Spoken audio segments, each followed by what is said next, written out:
She can't love you like I do." The words hung in the air between them like shattered glass. Daniel froze in the doorway of her office, forgotten documents slipping from his hand. His boss, his brilliant, untouchable CEO, stood there trembling, mascara threatening to run, every wall she'd built over 2 years crumbling in 5 devastating words. But before he could even process what Evelyn had just confessed, she delivered the second blow that would change everything. In 4 days, she was leaving Chicago, forever.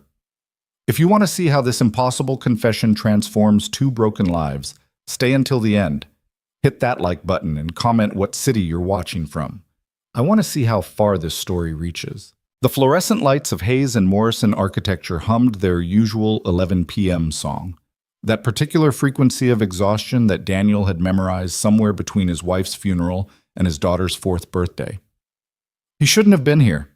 Emma was home with Mrs. Chen, the neighbor who charged $20 an hour to watch Netflix on his couch, and he'd already burned through his pathetic excuse for a social life on a blind date that peaked when his coworker's cousin spent 45 minutes explaining her skincare routine. Daniel pushed through the glass doors anyway, because he'd left the Riverside Project files on his desk like an idiot.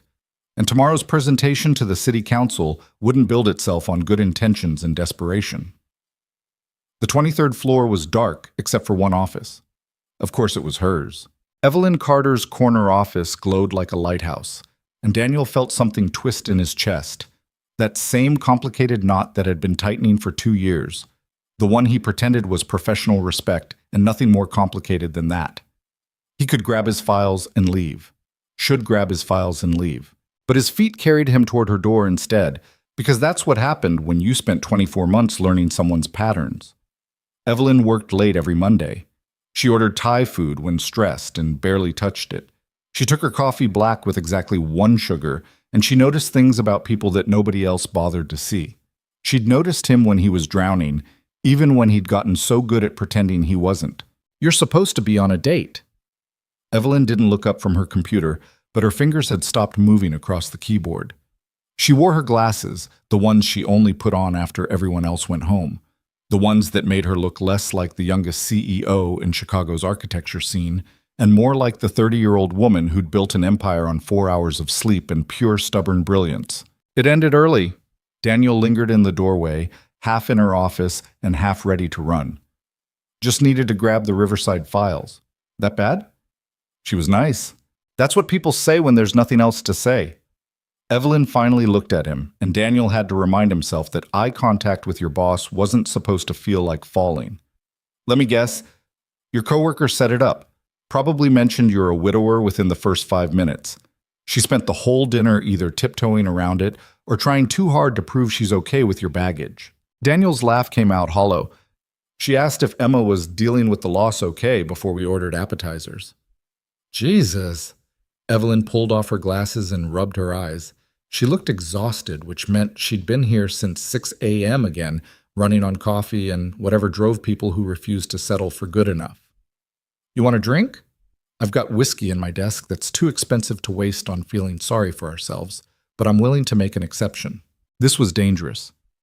Daniel knew it was dangerous the same way he knew that standing in her office at 11 p.m. talking about failed dates and dead wives was several lines past appropriate, but he walked in anyway. Evelyn pulled out 2 glasses and a bottle of something that probably cost more than his car payment. "You didn't have to wait up," Daniel said, even though she obviously hadn't been waiting for him. She'd been doing what she always did, carrying the weight of 60 employees in a company she'd inherited from her father 5 years ago when everyone expected her to fail. "I wasn't waiting. I was working." She poured 2 fingers into each glass. "These are different things." "Are they?" Something flickered across her face. Too fast for Daniel to name, too raw for the woman who'd once fired a senior partner in the middle of a board meeting without her voice shaking. "How's Emma?" Evelyn asked instead of answering, because she always asked about Emma. She remembered that his daughter hated bananas but loved strawberries, that she was learning piano and struggling with fractions, that she had nightmares on Tuesdays for some reason nobody could figure out. "She made me watch Frozen again, 3rd time this week. Could be worse. Could be Caillou." "Don't speak that name in this office." Daniel accepted the glass she offered, their fingers brushing for half a second. Nothing meaningful, Nothing he should be cataloging in his memory like evidence of something that didn't exist. She asked why I got dressed up tonight. I told her I was meeting a friend. And what did she say? She asked if the friend was you. The silence that followed was loaded with everything they'd spent 2 years not saying. Evelyn took a long drink, and Daniel watched her throat work as she swallowed, hating himself a little for noticing. "Smart kid," Evelyn finally said. "Too smart. She told me I smile different when I talk about work." Daniel stared into his glass like the amber liquid might have answers. Which is insane because I'm usually complaining about impossible deadlines and clients who want Frank Lloyd Wright on a strip mall budget. Maybe she means you smile different when you talk about the people you work with. Maybe. The city sprawled below them, all glittering lights, and the kind of possibility that only existed at night when you were too tired to remember why dreams were supposed to be practical. Daniel had fallen in love with Chicago the same summer he'd met Sarah at a mutual friend's wedding. They'd built a life here, bought a too-expensive condo in Lincoln Park, planned renovations they'd never finished, talked about Emma growing up in a neighborhood where they'd memorized the names of every dog at the park. Then Sarah's car got hit by a drunk driver on the Kennedy, and suddenly Daniel was learning to braid hair from YouTube videos and explaining to a 3-year-old why mommy wasn't coming home. Evelyn had been the one who'd found him having a panic attack in the supply closet 4 months later. She hadn't offered platitudes or awkward comfort. She'd just sat with him on the floor until he could breathe again, then handed him her bottle of water and said, "You're not okay, and that's okay, but you're also not alone, even when it feels like you are." He'd gone back to his desk after that and worked until dawn because focusing on CAD drawings was easier than focusing on the hole in his life where his wife used to be. Evelyn had left coffee on his desk every morning for 3 months after that. Never said a word about it. Just black coffee with 1 sugar, which wasn't how he used to take it, but it was how he took it now, after watching her drink it the same way during countless late nights when they were the last people in the office. "So the date," Evelyn said, pulling Daniel back from memories he spent too much time living in. "You going to see her again?" She asked for a second date. I said I'd think about it. Which means no. Which means I don't know. Daniel ran his hand through his hair, a nervous habit Sarah used to tease him about. "Everyone keeps telling me I should try, that Emma needs a mother figure, that I can't stay alone forever. Everyone should mind their own business. They mean well. People always mean well when they're telling you how to live your life." Evelyn's voice had an edge now, something sharp beneath the professional control. "Did you like her? The woman from tonight?" "I don't know, maybe. She was nice," Evelyn finished. "You said that already." "What do you want me to say?" "I want you to say something real." She was gripping her glass too tight, her knuckles white. "I want you to stop pretending that going through the motions of dating strangers is going to fix whatever you think is broken about your life." Daniel blinked. "Where's this coming from?" "I don't know." Evelyn stood abruptly, walking to the window like she couldn't stand to be sitting anymore. The Chicago skyline reflected in the glass, turning her into a silhouette against 1,000 lights. "Maybe I'm tired of watching you settle for nice when you deserve someone who actually sees you." "Evelyn, she can't love you like I do." The words detonated in the space between them. Daniel's brain stuttered, trying to process what he'd just heard, trying to make it make sense in the context of 2 years of carefully maintained professional boundaries and nothing but appropriate distance. "What?" His voice came out strangled. Evelyn turned from the window, and Daniel had never seen her look like this, terrified and defiant at the same time, like she'd just jumped off a cliff and was still deciding whether to regret it. "I said she can't love you like I do." Her hands were shaking. "Nobody can because I've been watching you for 2 years, Daniel. I know how you take your coffee now, even though you used to drink it with cream. I know you skip lunch when you're stressed and work through migraines until you can't see straight. I know you leave every day at exactly 4:30 to pick up Emma from school, and you come back online at 9 p.m. after she's asleep to finish whatever you couldn't do during the day. I don't—" Daniel's mouth was dry. "I don't understand what's happening right now. I know you bought your wife's favorite flowers on your anniversary this year and left them at her grave. I know you still wear your wedding ring on a chain under your shirt because Emma gets upset when you wear it on your finger. I know you feel guilty every time you smile, like being happy is betraying her memory. Stop." The word came out harsh, defensive. "You can't just—" I know you're lonely, Daniel. I know you think you're supposed to want someone nice who doesn't complicate your life. Someone who fits into the box everyone expects you to check off so you can prove you're moving on. Evelyn's voice cracked. But I also know that woman isn't going to understand why you need to work on Emma's birthday, because missing deadlines means letting down your team. She's not going to know that you reorganize your desk when you're anxious, or that you hum under your breath when you're concentrating, or that you've been holding yourself together with duct tape and denial for 3 years because you don't know how to fall apart when someone's depending on you. Daniel couldn't move, couldn't breathe.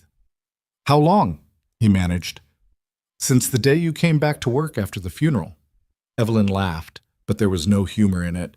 You walked into that meeting looking like you'd aged 10 years overnight, and you presented the Morrison project like nothing had changed, like your entire world hadn't just collapsed. Everyone was so impressed by how strong you were, how professional.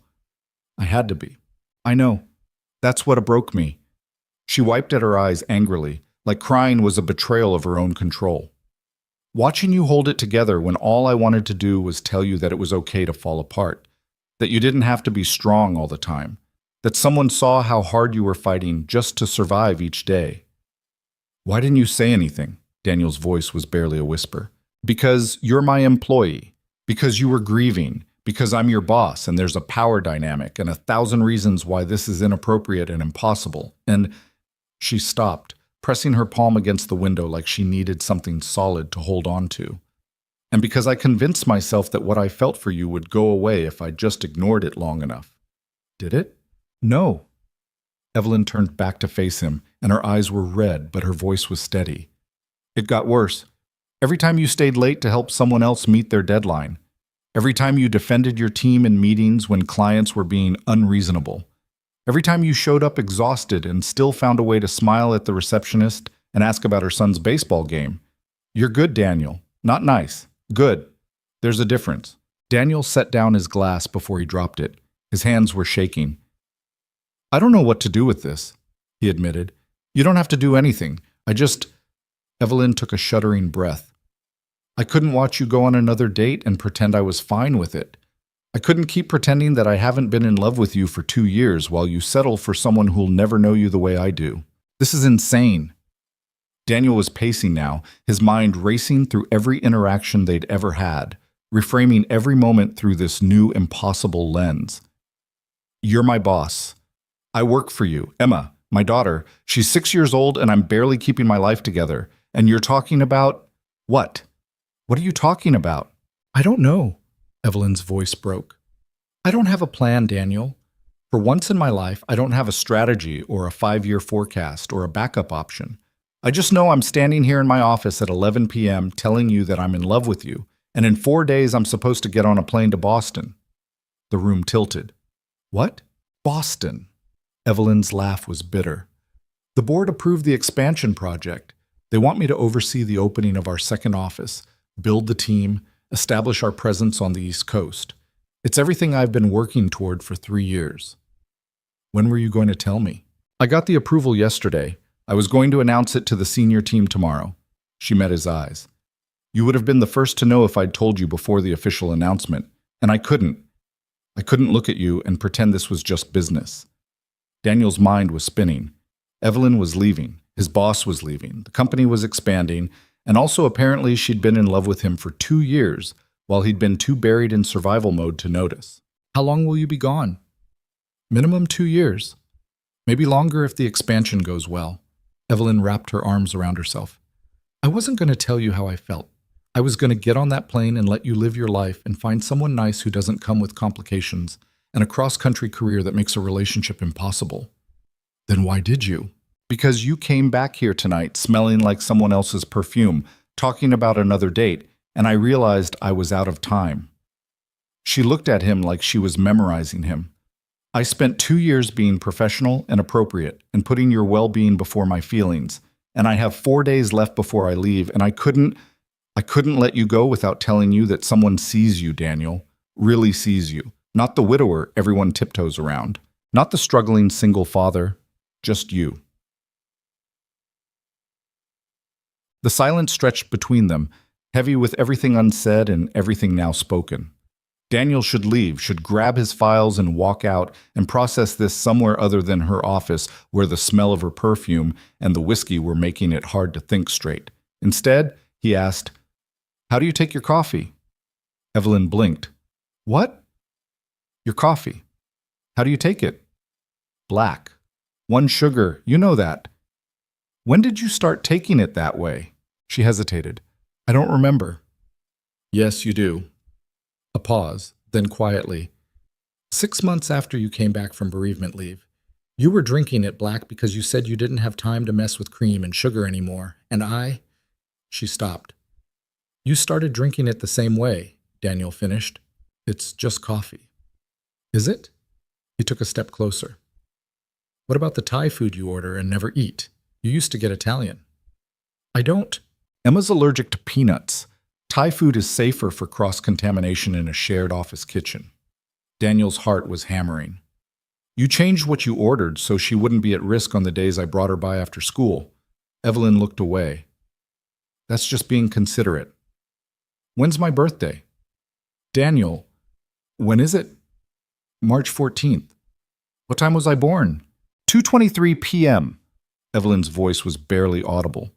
"You mentioned it once during a team lunch. You were complaining about daylight savings, and you said at least you were born in the afternoon, so you never had to wonder if you were born before or after the clocks changed. I said that 2 years ago." "I remember." Daniel stood in the middle of her office, surrounded by the evidence of Evelyn's success, the awards on her walls, the architectural models of buildings she'd brought into existence through sheer force of will, the framed photo of her father at the company's 25th anniversary before cancer took him 6 months later. She'd inherited this company at 25, and everyone expected her to fail. Instead, she doubled their revenue and earned respect in an industry that didn't like giving it to women who looked like they should still be in college. And apparently, she'd spent 2 years falling in love with her grieving project manager while pretending it wasn't happening. "I don't know what I'm feeling right now," Daniel said honestly. My brain isn't working." "I know. I'm sorry. I shouldn't have." Evelyn pressed her fingers against her eyes. "You should go home.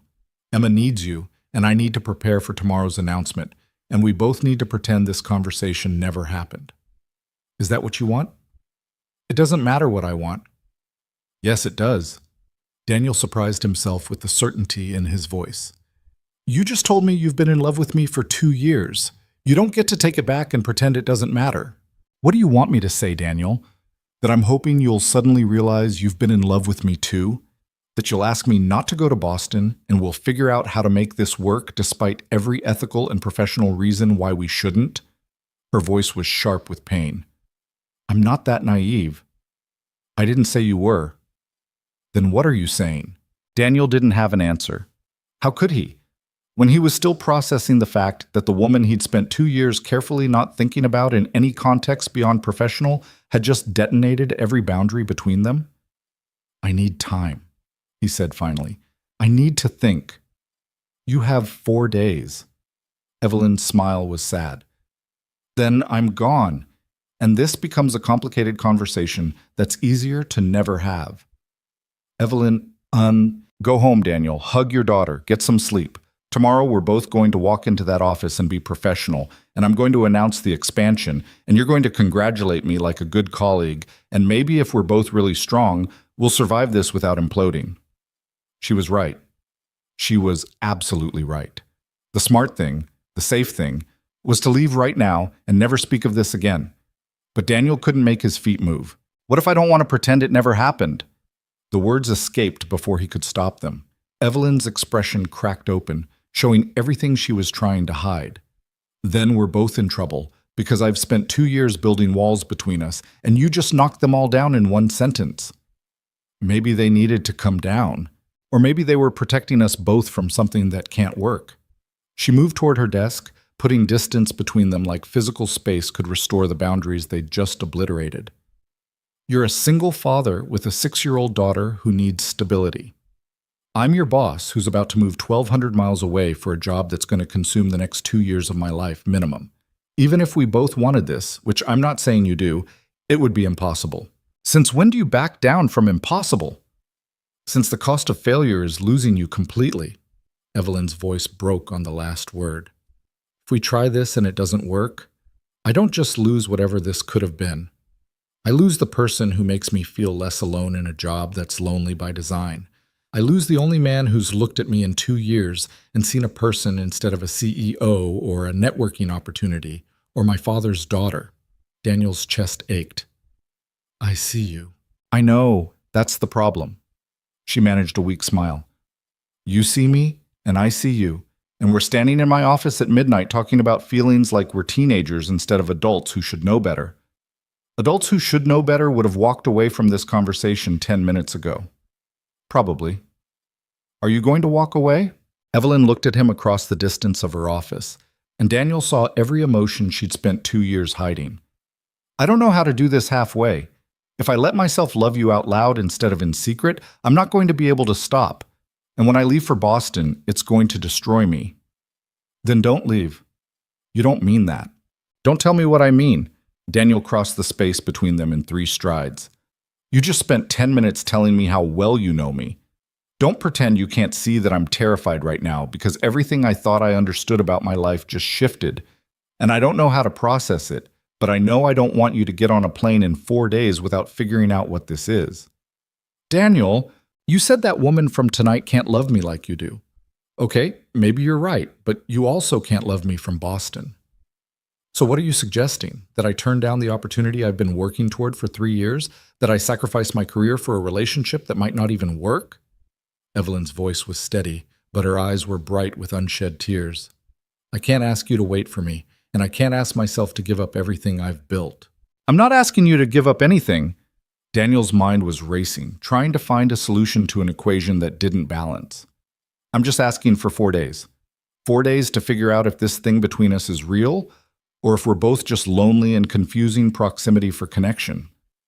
I've known for 2 years that what I feel for you is real, and I've spent 2 years in survival mode not letting myself feel anything beyond getting through each day. Daniel's voice dropped. But I remember every coffee you left on my desk. I remember you defending me to clients when they questioned my judgment.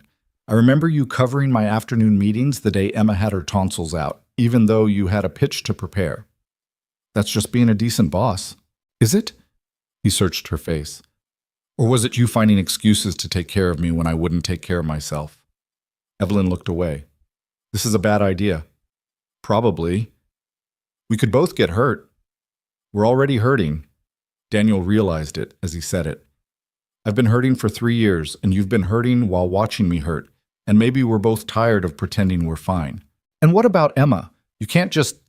She's been through enough, Daniel. She doesn't need the instability of her father dating his boss who's about to move across the country.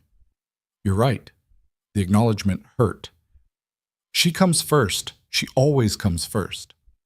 Then we're back where we started. They stood there in the heavy silence, and Daniel felt the weight of impossibility pressing down on them. Every logical reason why this couldn't work was valid. Every professional boundary they'd be crossing was real. Every risk was worth considering. But standing there in Evelyn's office, looking at the woman who'd noticed when he needed coffee before he asked, who'd protected his career when he was too exhausted to protect it himself, who'd fallen in love with him quietly while giving him space to grieve, Daniel realized something had been building between them for 2 years, and one confession couldn't make it disappear just because the timing was terrible. What if...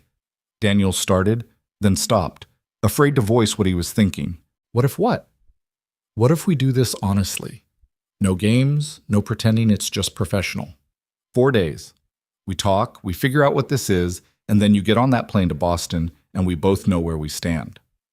And if we realize we want to try, then what? Long distance with a 6-year-old in the mix and your boss is your girlfriend? Evelyn shook her head. That's not a relationship. That's a disaster waiting to happen.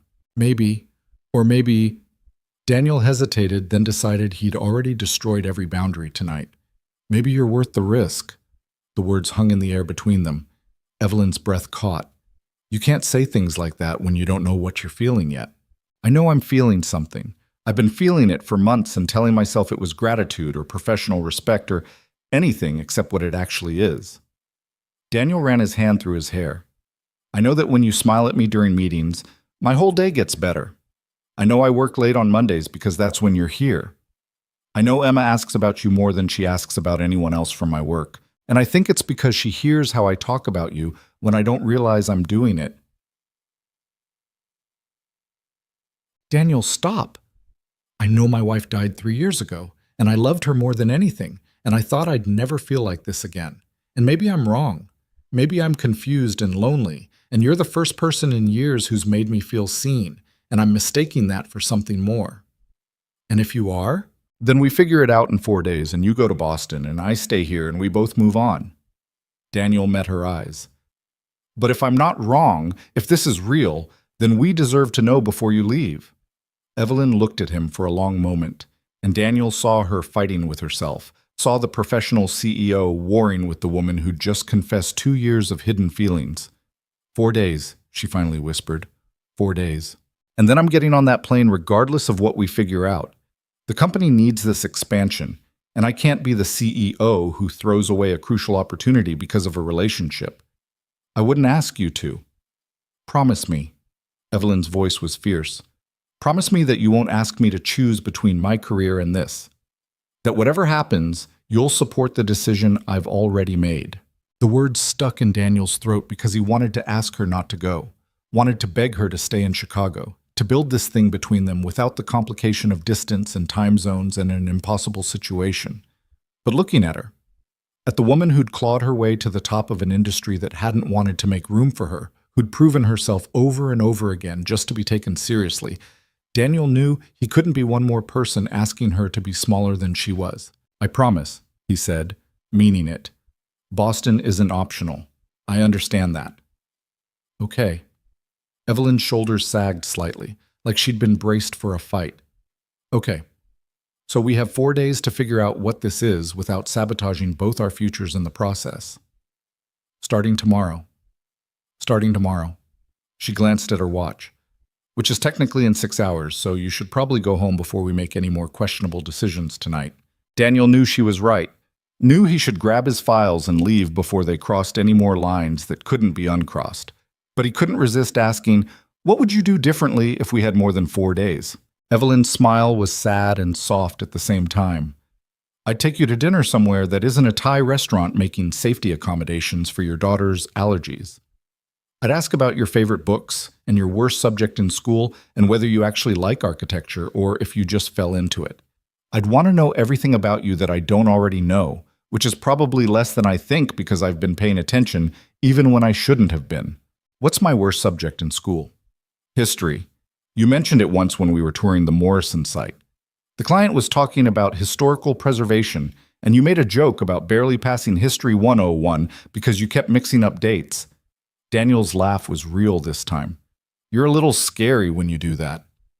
Remember things you said once 2 years ago? Yeah. Imagine how I feel living with this brain. Evelyn's expression softened. Go home, Daniel. Get some sleep.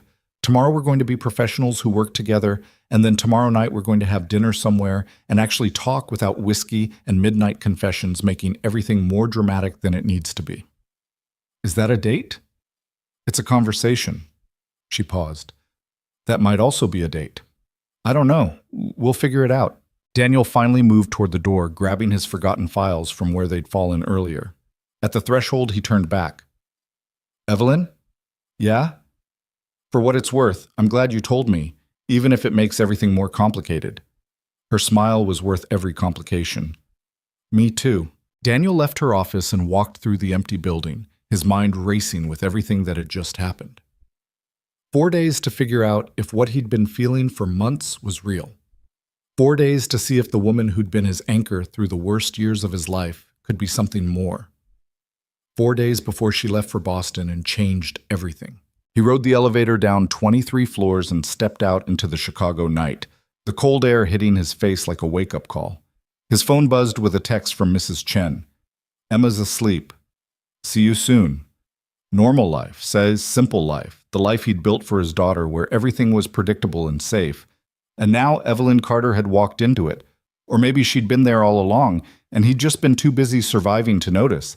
And nothing felt simple anymore. Daniel walked to his car, the city lights blurring around him, and thought about coffee with 1 sugar and Thai food orders, and the way Evelyn looked at him like he wasn't broken. 4 days.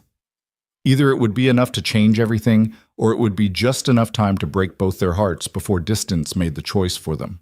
He started the car and drove home through empty streets, and for the first time in 3 years, Daniel Hayes let himself imagine a future that wasn't just about surviving until tomorrow, even if that future came with an expiration date 4 days away. Mrs. Chen was asleep on the couch when Daniel got home, some reality show playing on mute. He paid her double the usual rate because guilt was easier than explanation, then stood in Emma's doorway watching his daughter sleep with her stuffed elephant clutched against her chest. She looked so much like Sarah sometimes it hurt to breathe. Daniel sat on the edge of Emma's bed, careful not to wake her, and tried to reconcile the father he'd been 3 hours ago with whoever he was now. That version of himself had gone on a forgettable date with a nice woman and planned to grab some files. This version had left Evelyn Carter's office with his entire understanding of the past 2 years rewritten. "Daddy?" Emma's voice was sleep-soft and confused. "Hey, baby. Just checking on you. Did your friend make you happy?" She rubbed her eyes, squinting at him in the dim glow from her nightlight. Daniel's throat tightened. "What makes you think my friend made me happy?" "You look different," Emma yawned. "Less tired." Out of the mouths of 6-year-olds came observations that landed like punches. Daniel kissed her forehead and tucked the blanket around her shoulders. "Go back to sleep, Em." "Is she nice? Your friend?" "Yeah, she's nice." "Good." Emma was already drifting off again. "You should have more nice friends." Daniel sat there for another 10 minutes after Emma fell back asleep, trying to quiet his brain enough to function. He had a presentation in 6 hours. Had to shower and prep and walk into that office like a professional who definitely hadn't spent midnight in his CEO's office having a conversation that violated approximately 17 different workplace policies. He made it to his own bedroom and lasted 45 minutes staring at the ceiling before giving up on sleep entirely. The thing was, Evelyn wasn't wrong about any of it. Daniel had noticed her noticing him, had caught himself looking forward to Monday nights when the office was empty except for the two of them. Had started drinking his coffee black after watching her do it, telling himself it was about efficiency when really it was about shared rituals he didn't want to examine too closely. And yeah, maybe he'd been so buried in grief and single parenthood that he'd convinced himself it was professional respect and nothing more complicated than that. But sitting alone in his bedroom at 2 a.m., Daniel couldn't pretend he didn't know what Emma meant when she said he smiled different talking about work. He smiled different because of Evelyn. His phone buzzed on the nightstand. A text from an unknown number that Daniel somehow knew was her before he even opened it. "I can't sleep either. This is my personal number. You don't have to respond. Just wanted you to know you're not the only one whose brain won't shut up." Daniel stared at the message for a full minute before typing back. "What are you thinking about?" 3 dots appeared, disappeared, appeared again. How I spent 2 years convincing myself I was being professional when really I was just a coward. "You're not a coward. I let you go on dates with other women because I was too scared to tell you how I felt." That's the definition of coward. Daniel's fingers hovered over the keyboard. Everything he wanted to say felt too big for a text message at 2 in the morning. "You want to know what I'm thinking about?" he typed instead. "Tell me." "How you remembered when Emma got her tonsils out. How you covered my meetings without me asking. How you've been taking care of me for 2 years and I was too much of a mess to see it. You weren't a mess. You were surviving. Same thing." "No, it's not." Daniel closed his eyes, holding the phone against his chest like it was something more than metal and glass. "I don't know how to do this," he admitted. "Me either. That's not reassuring." "I know, but at least we're both equally terrified." A laugh escaped him, rusty and real. When was the last time he'd laughed at 2 a.m.? When was the last time he'd wanted to? "Go to sleep, Daniel. Tomorrow's going to be weird enough without both of us showing up running on no sleep and bad decisions." Is that what this is? Bad decisions? The dots appeared and disappeared 3 times before her response came through. "I don't know yet. Ask me again in 4 days." Daniel fell asleep with his phone still in his hand, and for the first time in 3 years, he didn't dream about the accident. The morning announcement went exactly how Evelyn said it would. She called the senior team into the conference room at 9 a.m. sharp, looking like she'd slept 8 hours and had her life completely together. Daniel knew better now. Could see the tension in her shoulders, the way she gripped her coffee mug a fraction too tight. Boston expansion is approved, she said without preamble, pulling up architectural renderings on the screen. We break ground in 6 weeks. I'll be relocating to oversee the project personally. Timeline is 2 years minimum, potentially longer depending on client acquisition and team building. The room exploded with congratulations and questions. Daniel sat there trying to look appropriately surprised while his coffee went cold in his hands. Marcus Chen, their lead designer, was already asking about staffing. You taking any of us with you? Building local talent primarily, but I'll need someone senior to help establish our standards. Evelyn's eyes didn't land on Daniel, which somehow felt more obvious than if she'd stared directly at him. We'll discuss individual opportunities over the next week. When do you leave? Asked Jennifer from accounting. Friday. 4 days. The timeline they'd agreed on last night suddenly felt real in a way it hadn't at midnight in her office. The meeting dissolved into logistics and speculation. Daniel escaped as soon as professionally possible, heading back to his desk where the Riverside project files sat exactly where he'd left them before his life got complicated. He made it until lunch before Evelyn appeared at his cubicle. Conference room 3, 5 minutes. Her voice was perfectly professional, her expression giving away nothing. Daniel found her waiting with the door already closed, staring out the window at the Chicago skyline like she was memorizing it. That was brutal, she said without turning around. You were very convincing. I've had practice pretending everything's fine when it isn't. Evelyn finally looked at him, and the professional mask slipped enough for Daniel to see the exhaustion underneath. You okay? Honestly? No idea. Daniel leaned against the conference table. You? About the same. She managed a weak smile. So, dinner tonight. Actual conversation. You still want to do this? Do you? I asked you first. That's not an answer, Evelyn. She crossed her arms, that defensive gesture Daniel had seen her use in difficult client meetings. I've wanted to have dinner with you for 2 years, but wanting something and it being a good idea are very different things. Since when do you back down from things just because they're not good ideas? Since the risk is losing the only person at this company who makes me feel like a human being instead of a revenue generator. The words came out sharp, honest. You want the truth? I'm terrified. I told myself last night that 4 days was enough time to figure this out, but now it's real and I don't know what I'm doing. Daniel understood that feeling intimately. We don't have to do dinner. We can just... No. Evelyn cut him off. We're doing this. I didn't spend 2 years being a coward just to chicken out now that it actually matters. You keep calling yourself a coward. You're literally the bravest person I know. Running a company isn't brave. It's just work. She looked at him with something raw in her expression. Being honest about feelings? That's terrifying. Tell me about it. They stood there in the conference room, the city sprawling below them, and Daniel felt the weight of everything unsaid pressing down. 7 o'clock, Evelyn said finally. There's a place in West Loop, Italian. Nothing fancy, no one from work goes there. We can talk without performing for an audience. Emma's got piano at 5:30. I can probably make 7 if Mrs. Chen can stay late. Bring her. Daniel blinked. What? Emma. Bring her. Evelyn's voice was steady, but her eyes were nervous. If we're doing this honestly, she's part of your life. She should know that I'm not just your boss who asks about her homework. Evelyn, that's... Daniel tried to find words for how big that offer was. You don't have to do that. I want to. Unless you don't think it's appropriate, which I'd understand because this whole situation is basically a masterclass in inappropriate. She asks about you.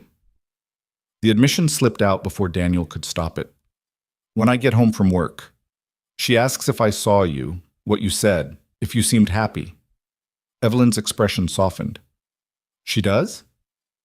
Last week she told me you seemed sad and asked if someone was being mean to you at work. Daniel laughed, but it came out unsteady.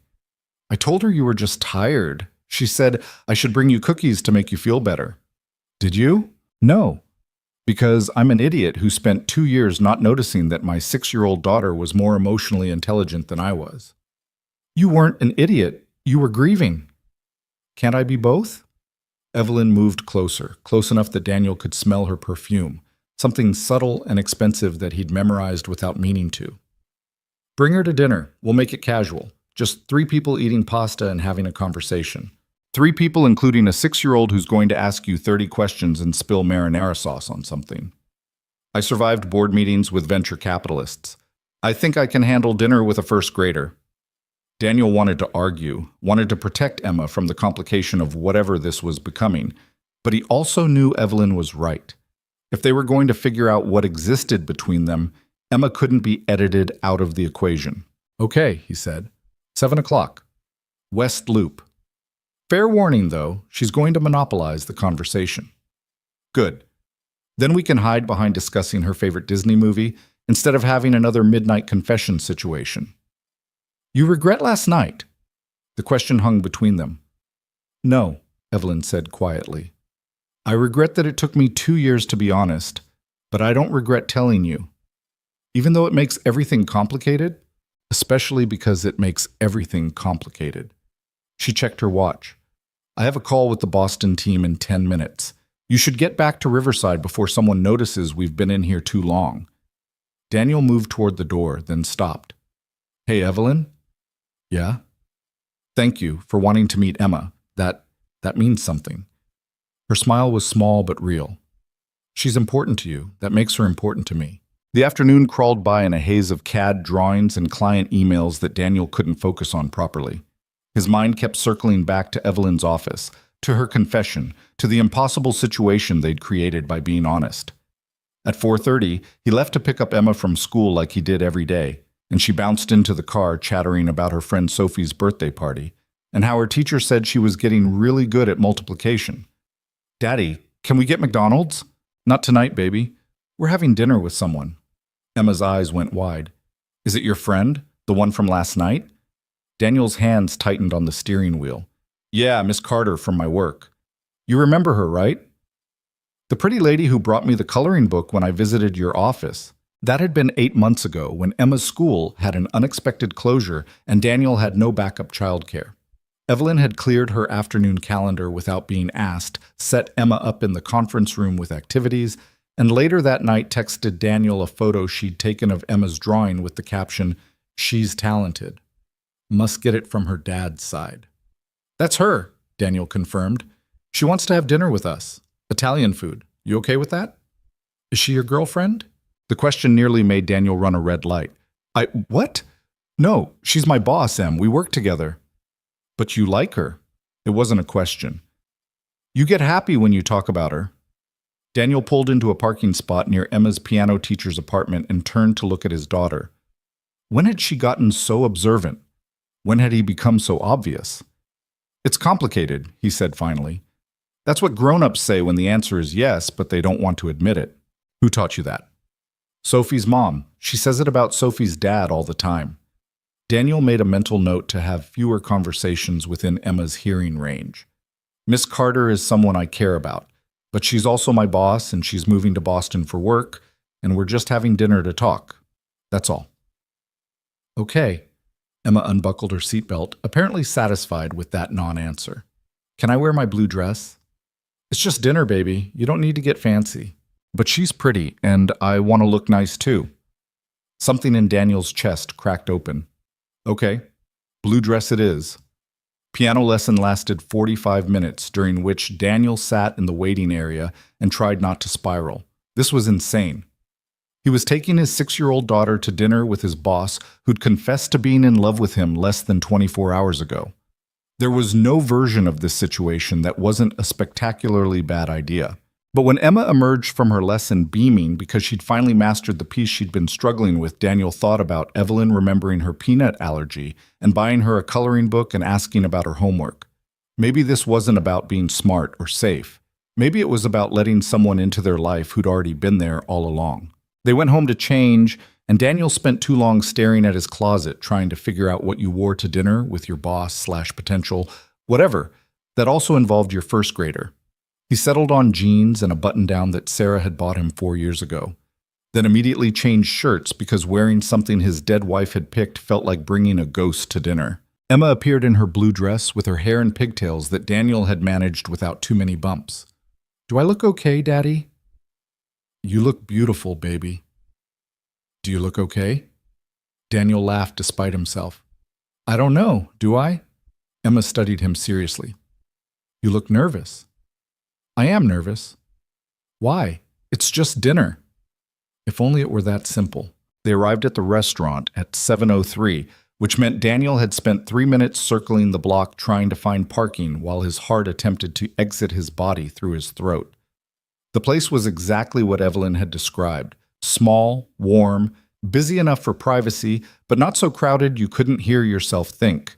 Evelyn was already there, sitting in a corner booth wearing jeans and a sweater that made her look less like a CEO and more like someone Daniel might have met at a coffee shop and spent the rest of his life thinking about.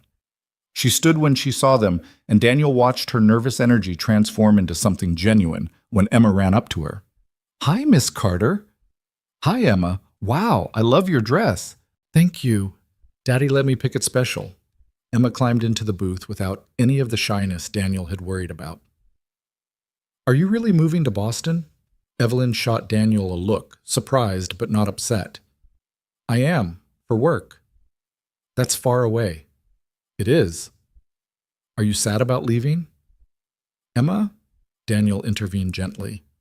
"Maybe we should look at the menu." "It's okay." Evelyn's voice was quiet. "Yeah, Emma, I'm sad about leaving. Chicago is my home." "Then why are you going?" "Because sometimes grown-ups have to make hard choices for their jobs." Emma considered this seriously. "My daddy makes hard choices too. He gets sad sometimes, but he pretends he doesn't because he thinks I don't notice." Daniel wanted the floor to open up and swallow him. Evelyn's expression softened. "Your dad is really good at his job, and he's a really good dad. That's a lot of hard choices all at once." "I know." Emma opened her menu, apparently done with the heavy conversation. "Do they have spaghetti?" Dinner was easier than Daniel expected, and harder in different ways. Emma dominated the conversation exactly like he'd predicted, telling Evelyn about school and piano and her friend Sophie's elaborate birthday party plans. Evelyn listened like Emma was the most interesting person in the restaurant, asking follow-up questions and laughing at 6-year-old jokes that weren't remotely funny. Daniel watched them together and felt something shift in his chest. When Emma excused herself to the bathroom, carefully pronouncing it, "I need to use the restroom," like the little adult she was becoming, Evelyn turned to Daniel with something vulnerable in her eyes. "She's amazing. She's a handful. She's perceptive and funny, and she clearly adores you. The feeling's mutual." Daniel pushed pasta around his plate. "Sorry about the interrogation." "Are you kidding? That was the most honest conversation I've had in weeks." Evelyn smiled, but there was sadness underneath it. "She's right, about you pretending you're not sad." "I'm not sad right now." "No?" "Right now I'm terrified and confused and about 6 other emotions I can't name, but sad isn't one of them." Evelyn's hand moved across the table, stopping just short of touching his. "Is this okay? Dinner, all of it?" "I don't know yet." Daniel looked at her hand, so close to his. "But I want to find out." Emma returned before Evelyn could respond, and the rest of dinner passed in a blur of dessert negotiations and Emma's increasingly elaborate questions about Boston. By the time they paid the bill, Evelyn insisted, Daniel protested. Evelyn won. It was past Emma's bedtime and she was drooping against Daniel's shoulder. "I should get her home," Daniel said, standing with Emma half asleep in his arms. Evelyn walked them out to the parking lot, and Daniel tried not to think about how much this felt like something normal, something real. "Thank you for coming," Evelyn said softly. "Both of you. Thank you for inviting us." Daniel shifted Emma's weight. It was good." "Yeah, it was." Evelyn looked like she wanted to say more, but Emma stirred, and Daniel's moment was filled with the logistics of car seats and seatbelts. He got Emma settled and closed the door, turning back to find Evelyn standing closer than before. "Same time tomorrow?" she asked. "Just us this time. Actual conversation without a 6-year-old referee." "She liked you." "I liked her too." Evelyn's smile was soft. "But tomorrow I want to talk to you, really talk, about all the things we didn't say last night." Daniel's pulse kicked up. Okay. She stepped back, putting professional distance between them again. "Drive safe. Text me when you get home." It wasn't until Daniel was halfway back to his apartment that he realized they'd just had a normal dinner like normal people, and it hadn't felt wrong or inappropriate or impossible. It had felt right. Emma woke up enough during the drive to ask, "Do you love Miss Carter, Daddy?" Daniel's hands gripped the steering wheel. "That's a complicated question, baby." "No, it's not. You either do or you don't. When you're older, you'll understand that sometimes love is more complicated than yes or no. Mom wouldn't be mad if you loved someone else. She told me that." The car swerved slightly before Daniel corrected. "What?" "Before she died. She told me that if anything happened to her, I should make sure you didn't stay sad forever, that it was okay to be happy again." Daniel's vision blurred. He pulled over into a random parking lot because driving while crying wasn't safe, and Emma was looking at him with Sarah's eyes. "When did she tell you that?" "I don't remember. I was really little, but I remember what she said." Emma reached forward from her car seat and patted his shoulder. "It's okay to love Miss Carter, Daddy. Mom said so." Daniel sat in that parking lot for 10 minutes, crying while his 6-year-old daughter comforted him, and wondered when she'd gotten wise enough to give him permission he didn't know he needed. That night, after Emma was asleep, Daniel texted Evelyn, "We made it home safe. Emma says you're nice, and she hopes you like Boston." The response came fast.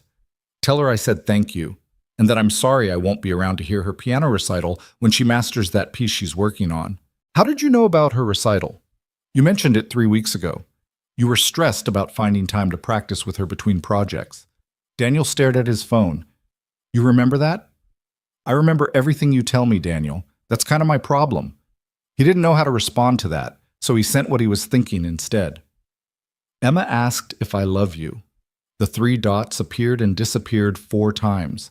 "What did you tell her? That it's complicated, is it?" Daniel thought about Evelyn listening to Emma talk about multiplication tables like it mattered. Thought about 2 years of coffee and covered meetings, and noticing when he needed support before he asked. Thought about how his daughter had just given him permission to move forward with a woman Sarah had never met. "Maybe it's not as complicated as I thought," he typed. "Maybe I've been making it complicated because simple feels too scary. And now I'm still scared. But I'm tired of pretending I don't feel something when I clearly do." "What do you feel?" Daniel closed his eyes. "I feel like I've been half asleep for 3 years and you've been trying to wake me up without pushing too hard. I feel like my daughter sees something I've been too afraid to admit. I feel like I'm standing at the edge of something and I don't know if jumping is brave or stupid. What if it's both? Then I guess we figure it out together." 3 more days, Evelyn sent. 3 more days, Daniel agreed. He fell asleep thinking about Italian dinners and pigtails, and the way Evelyn had looked at Emma like she mattered, and for the first time since Sarah's funeral, Daniel let himself imagine a future that included someone else. Even if that future had an expiration date stamped on it in Boston-shaped letters. The next morning brought rain, that particular Chicago kind that felt personal, like the city was trying to make a point.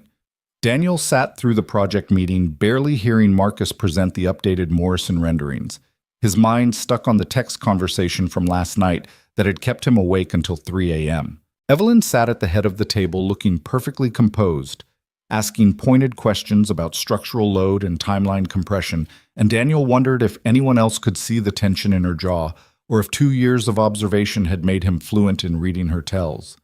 When the meeting ended, she caught his eye for half a second before looking away. Daniel made it back to his desk before his phone buzzed.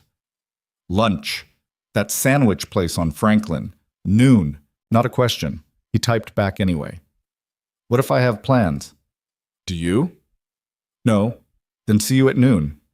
The sandwich place was crowded enough for privacy, everyone too focused on their own lunch breaks to notice 2 coworkers sitting in a corner booth.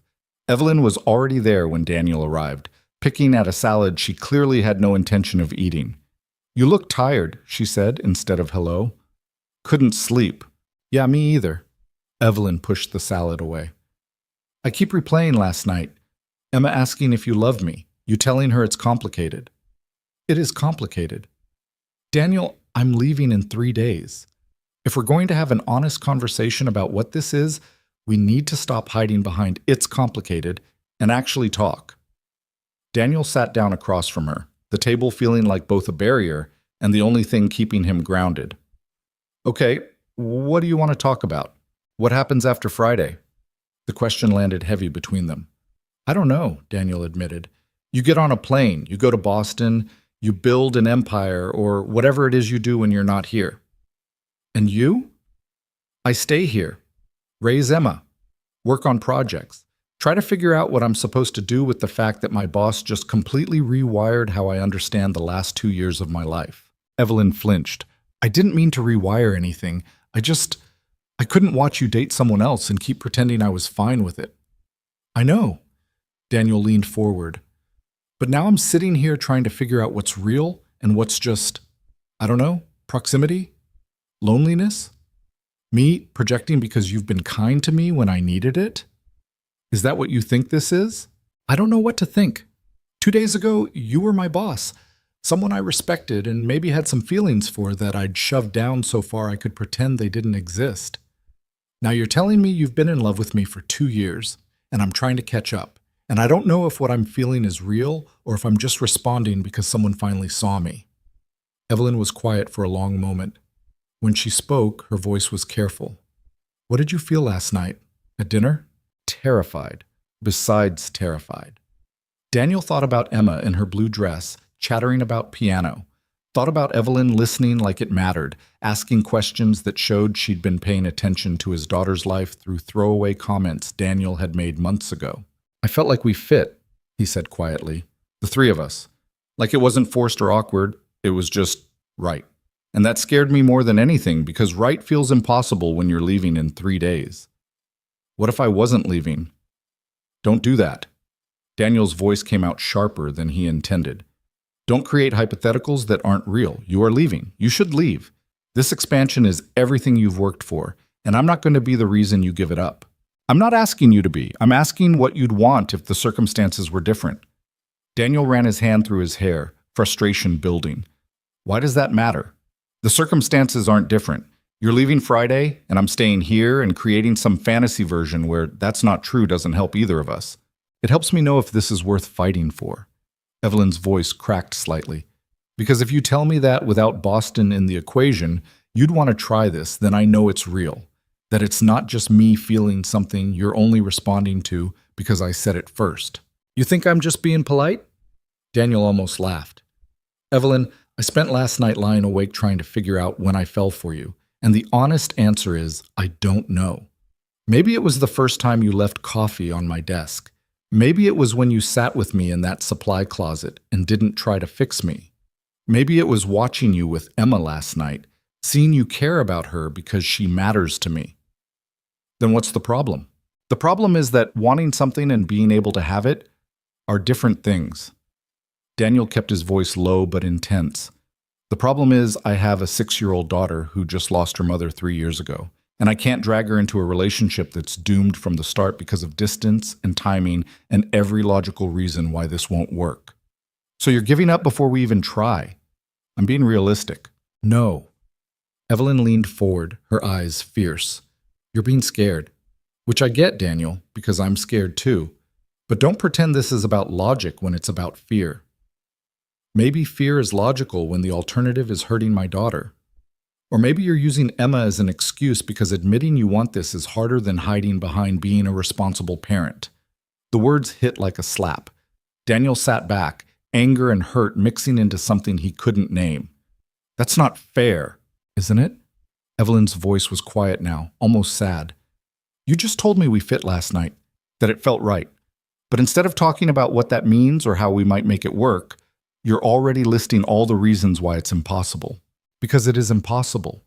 Daniel's voice rose slightly, and he forced himself to lower it. Long distance doesn't work. Not with a kid involved. Not when you'll be in Boston building a company and I'm here managing projects and raising Emma. What are we supposed to do? Video calls and twice-a-year visits? That's not a relationship. That's torture. What if we made it work anyway? How? Evelyn opened her mouth, then closed it. Because she didn't have an answer and they both knew it. The silence stretched between them, heavy with everything they wanted and couldn't have. I need to get back, Daniel said finally, standing. Riverside presentation is at 2. Daniel, I'm not giving up. I need time to think. to figure out what I can actually offer you versus what I want to offer you. Evelyn stood too, and for a second Daniel thought she might reach for him. Instead, she just nodded. 2 more days, she said. 2 more days.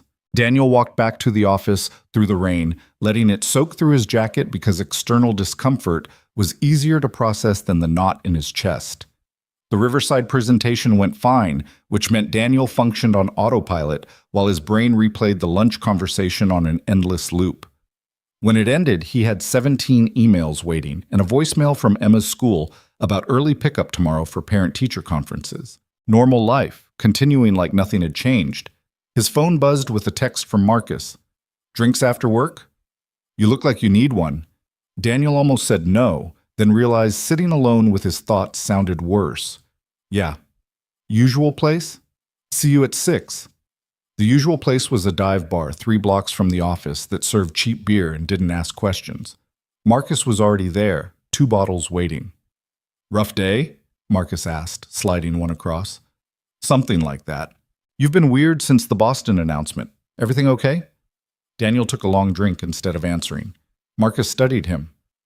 This about Evelyn? What makes you say that? Because you've been in love with her for at least a year, and now she's leaving, and you look like someone kicked your dog. Daniel choked on his beer. I'm not... What? Come on, man. You think nobody notices? Marcus grinned, but it was kind. The way you watch her in meetings? How you always volunteer for projects she's leading? Jennifer from accounting has a betting pool on when you'll finally ask her out. That's... We work together. She's my boss. That would be completely inappropriate. Yeah, because workplace romance never happens. Marcus raised an eyebrow. Look, I'm not judging. Evelyn's brilliant and intimidating and apparently also human enough to notice when people skip lunch, which she only does for you, by the way. She does it for everyone. She really doesn't. Last month I worked through lunch 3 days straight, and she didn't say a word. You do it once, and she's leaving protein bars on your desk with passive-aggressive sticky notes about low blood sugar affecting productivity. Daniel stared at his beer, processing. The point is, Marcus continued, whatever's happening between you two isn't as secret as you think, and if you have feelings for her, you should probably do something about it before she's 1,200 miles away. It's not that simple. It never is. But regret is worse than complicated. Marcus finished his beer. My ex-wife and I split because we let logistics and fear make our decisions instead of actually trying.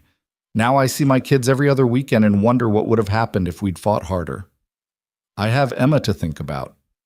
Emma, who asked if Evelyn was your girlfriend, according to the office gossip mill. Daniel's head snapped up. How do you know about that? Dude, you told Jennifer when she asked how dinner went. She told everyone. Marcus signaled for another round. Kids are more adaptable than we give them credit for. Emma's already attached to Evelyn based on how much you talk about her. The question isn't whether your daughter can handle you dating someone. It's whether you're brave enough to try. Daniel sat with that while their second beers arrived. She's leaving Friday, he said finally. So you have 2 days to figure out if you're going to let her go or fight for something real. Long distance with a 6-year-old sucks, yeah. But you know what sucks more? Spending the next 2 years wondering what if. Marcus stood, dropping cash on the bar. Think about it, and maybe talk to Evelyn instead of assuming it's impossible. She didn't build a successful company by accepting impossible as an answer. After Marcus left, Daniel sat alone nursing his beer and thinking about what-ifs and possibilities and all the logical reasons why this couldn't work that suddenly felt less solid than they had an hour ago. His phone buzzed. How was your day? Evelyn's text was casual, normal, like they hadn't spent lunch arguing about fear and logistics. Complicated. You? Same. I keep drafting emails to the Boston team and deleting them because I can't focus. Why not? Because I keep thinking about what you said, about us fitting. Daniel's chest tightened. I keep thinking about it too. And I don't know what to do with it. 3 dots appeared, disappeared, appeared again. Can I come over tonight after Emma's asleep? I know it's late notice, but I don't want to waste the time we have left having this conversation over text. Daniel should say no. Should maintain boundaries, keep things professional, protect Emma from the complexity of whatever this was becoming. What time? 9? Okay. Daniel finished his beer and headed home, stopping to pick up Thai food because cooking felt impossible and Emma would eat pad Thai if he asked nicely. Dinner was normal. Emma chattering about her friend Sophie's drama with another girl in their class, showing him her latest piano homework, asking if they could get a dog for the 50th time. Not yet, baby. Dogs are a lot of work. You always say that. Because it's always true. Emma studied him seriously. Are you sad, Daddy? Why would I be sad? You have your sad face, the one you try to hide but don't. Daniel pulled her into a hug because 6-year-olds shouldn't be this observant. I'm not sad, just thinking about work stuff. Is Miss Carter leaving making you sad? Everything in Daniel stilled. A little, he admitted, because lying to Emma had never worked. You should tell her you don't want her to go. It's not that simple, Em. She has to go for her job. But you're sad, so she should know. If only adult relationships were that straightforward.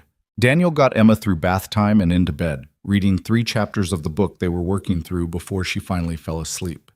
Then he paced his apartment for 20 minutes, alternating between cleaning things that didn't need cleaning and checking his phone. At 9:03, someone knocked softly. Evelyn stood in his doorway wearing jeans and an old sweatshirt, her hair pulled back, looking nothing like the CEO who commanded boardrooms, and everything like someone who was just as terrified as he was. Hi, she said. Hi. They stood there for an awkward beat before Daniel stepped aside to let her in. His apartment was small, a 2-bedroom in a building that had seen better decades, furnished with a mix of secondhand furniture and things he and Sarah had bought when they thought they'd have forever. Emma's drawings covered the fridge. School papers littered the coffee table. It was lived in and messy, and nothing like the sleek spaces Daniel knew Evelyn was used to. Sorry about the mess, he said, grabbing Emma's scattered toys. Don't. Evelyn's voice was soft. This is real. I like real. She sat on the couch, and Daniel joined her, leaving careful distance between them. I'm sorry about lunch, Evelyn said. I pushed too hard, made assumptions about what you were feeling instead of listening. You weren't wrong, though. Daniel stared at his hands. I am scared. And maybe I am using Emma as an excuse because admitting I want this feels like betraying Sarah's memory or setting myself up to get hurt or a dozen other things I can't articulate properly. Can I tell you something? Evelyn turned to face him. I didn't plan to fall in love with you. I spent the first 6 months after you came back from bereavement leave telling myself it was just sympathy, that I felt protective because you were grieving and struggling, and it would pass once you were stable again. What changed? You did. You stopped being the broken widower and started being Daniel again. You laughed at Marcus's terrible jokes in meetings. You defended your team when clients were unreasonable. You brought Emma to the office, and she drew pictures of buildings, and you looked at her like she'd created fine art. Evelyn's smile was sad. And I realized I wasn't in love with the tragedy of you. I was in love with who you actually are. Daniel's throat was tight. I don't know when it happened for me. It wasn't some big moment. It was just accumulation. Coffee and late nights and the way you remember things about Emma I mentioned once in passing, the way you make me feel like I'm not just surviving anymore. But I'm terrified of what happens when you leave, of missing you, of Emma getting attached and then having to explain why someone else disappeared from her life, of trying long distance and failing and losing whatever this could be because we forced it into an impossible situation. Evelyn was quiet for a moment. When she spoke, her voice was careful. What if we didn't think of it as impossible? What if we just took it one step at a time and saw what happened? You're talking about long distance, with a kid, and you building a company in another city. That's not one step at a time, Evelyn. That's jumping off a cliff and hoping we figure out how to fly on the way down. Maybe. Or maybe it's trusting that what we feel is strong enough to handle the distance. She moved closer, close enough that Daniel could see the flecks of gold in her eyes. I know it won't be easy.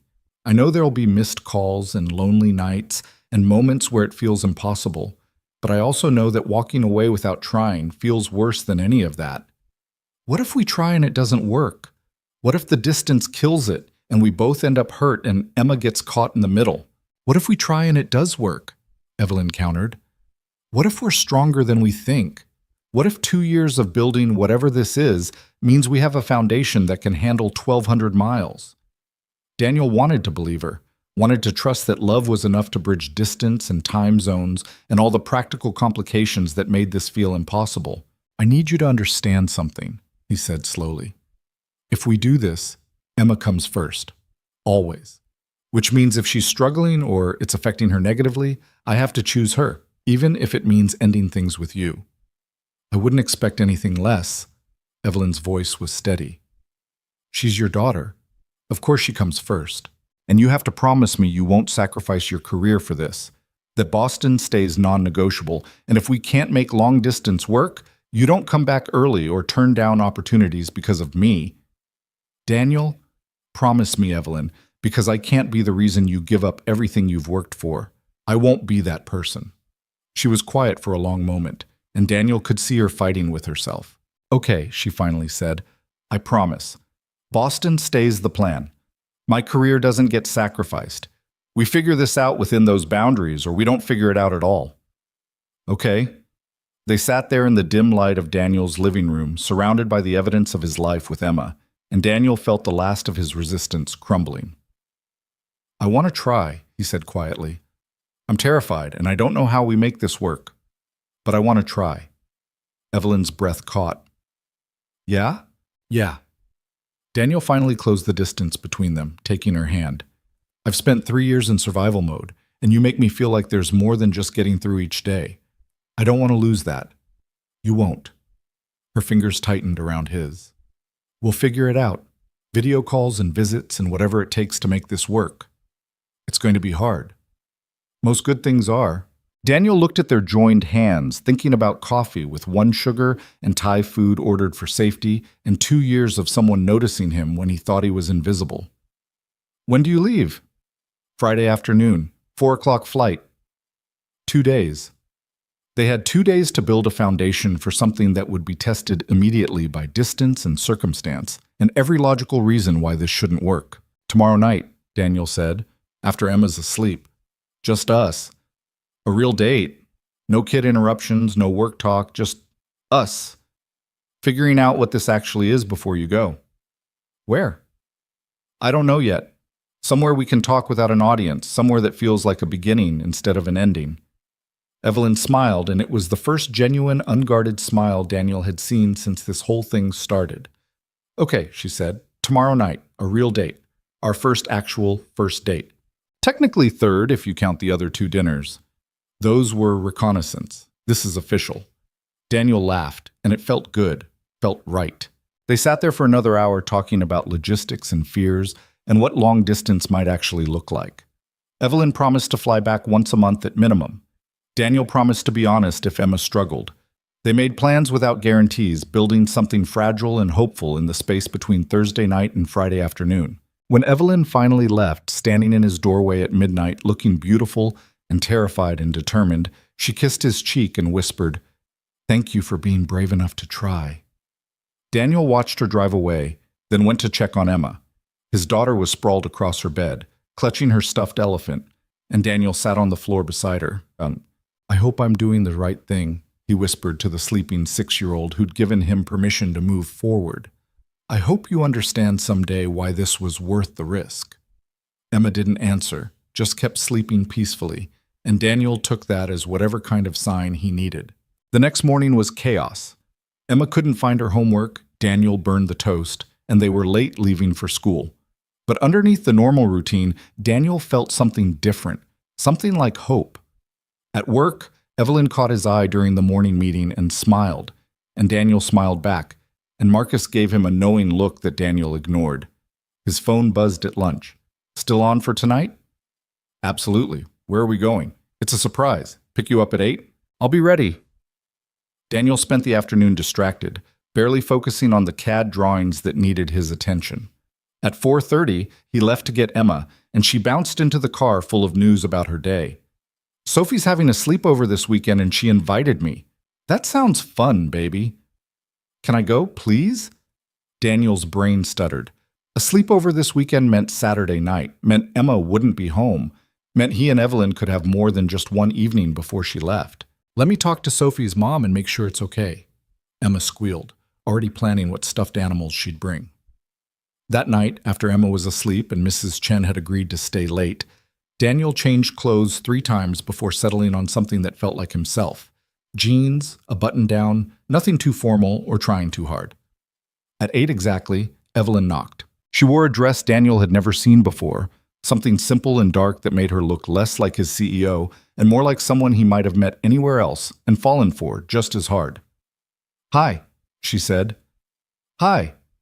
Daniel grabbed his jacket. "Where are we going?" "You'll see." They drove through Chicago in Evelyn's car, and Daniel tried not to think about how this time tomorrow they'd be saying goodbye at an airport instead of hello at his door. Evelyn pulled up to Navy Pier, now quiet in the off-season, and Daniel raised an eyebrow. "Tourist trap?" "Trust me." She led him past the closed attractions to a small restaurant Daniel had never noticed, tucked away with windows overlooking the lake. It was almost empty, just a few other couples scattered throughout. "How did you find this place?" Daniel asked as they sat. "I've lived in Chicago my whole life. You learn the good hiding spots." Evelyn's smile was nervous. "Is this okay? I wanted somewhere we could actually talk without running into anyone from work." "It's perfect." And somehow, it was.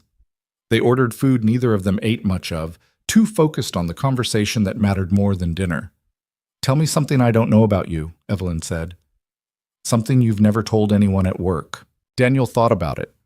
"I wanted to be a teacher, before architecture. I loved the idea of helping kids understand how things fit together. But my dad said teaching didn't pay enough to support a family, so I switched majors sophomore year." "Do you regret it?" "Sometimes. I like architecture. I'm good at it. But I wonder what would have happened if I'd stuck with what I actually wanted instead of what was practical." "You're a good teacher anyway," Evelyn said. "You've mentored half the junior designers. Marcus told me his first year would have been hell if you hadn't taken time to explain things when he was overwhelmed." "Marcus talks too much." "Marcus sees what I see, that you're good at this job not because of the technical skills, but because you care about people." She paused. "My turn? Tell me something. I'm terrified of Boston."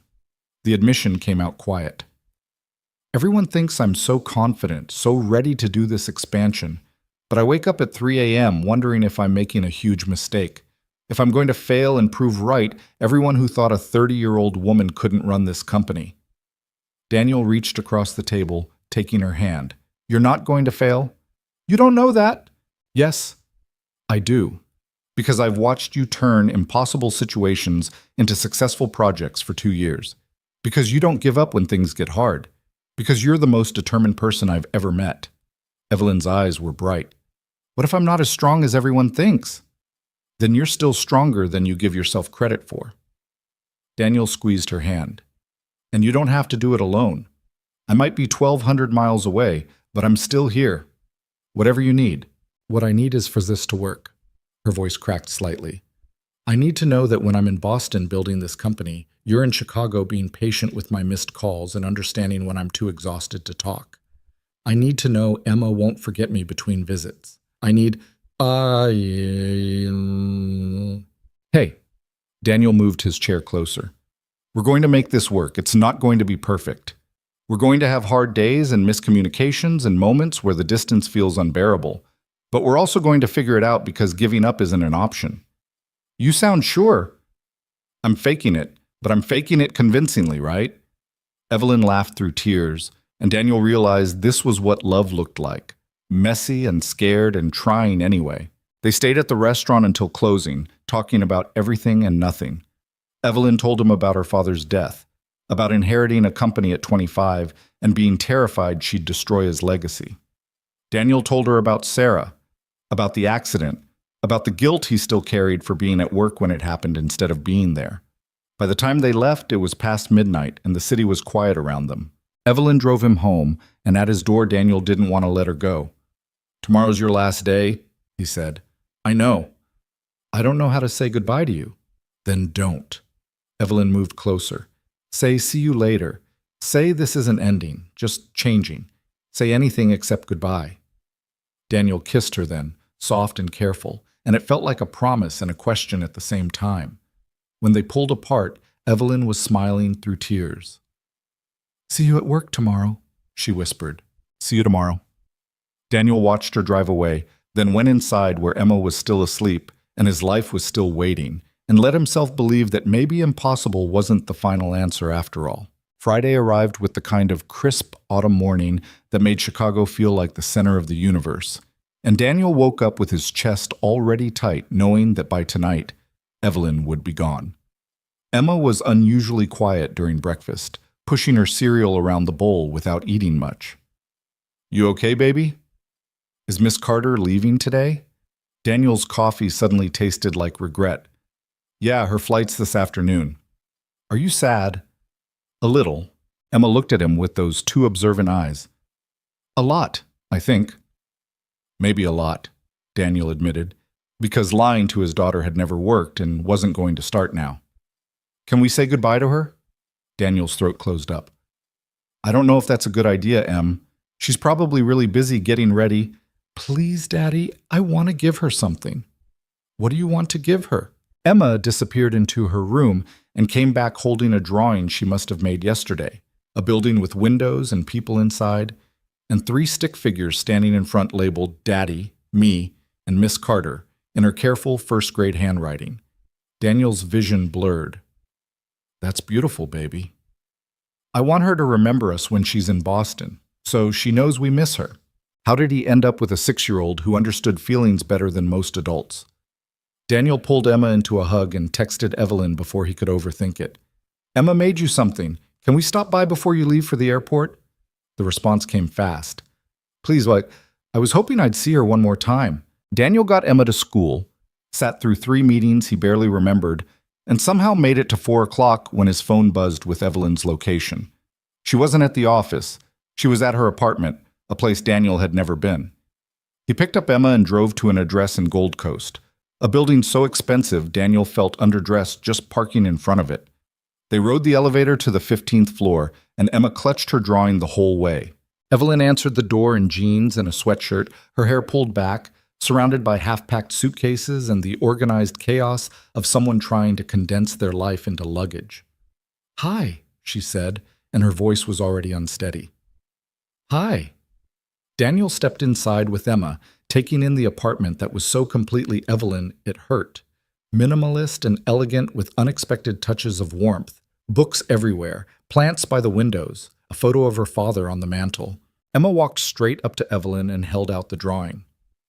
"I made this for you, so you remember us." Evelyn took the drawing with shaking hands, and Daniel watched her face crumble as she looked at the 3 stick figures standing together. "Emma, this is..." Her voice broke. "This is the most beautiful thing anyone's ever given me." "Really?" "Really." Evelyn crouched down to Emma's level. "Can I hang it in my new office in Boston?" Emma nodded seriously. "So you don't forget about us when you're working." "I could never forget about you. Or your dad." Evelyn glanced up at Daniel, and the look in her eyes said everything words couldn't. Emma surprised them both by throwing her arms around Evelyn's neck. "I'm going to miss you." "I'm going to miss you too, sweetheart."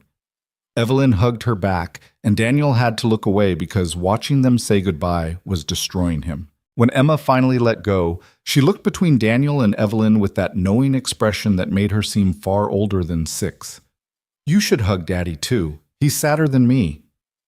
"Emma," Daniel started, but Evelyn was already moving toward him. She wrapped her arms around him, and Daniel held her like he could somehow make the next few hours not happen through sheer force of will. "I don't know how to do this," he whispered against her hair. "Me either." They stood there in her half-packed apartment while Emma wandered over to look at the books on the shelf, and Daniel tried to memorize everything, the way Evelyn fit against him, the smell of her perfume, the sound of her breathing. "What time's your flight?" he asked, even though he already knew. 7:30. "I need to leave for O'Hare in an hour." An hour. They had 1 hour left, and Emma was here, and there was so much Daniel wanted to say that he couldn't find words for. "Can Emma and I drive you to the airport?" Evelyn pulled back to look at him. "You don't have to." "I want to, if that's okay." "Yeah, okay." They helped Evelyn finish packing, which mostly meant Emma asking questions about Boston, while Daniel moved suitcases to the door and tried not to think about coming back to Chicago without her. The apartment would be sublet while she was gone. Temporary tenants living in the space where Evelyn had built her life before everything changed. The drive to O'Hare was quiet.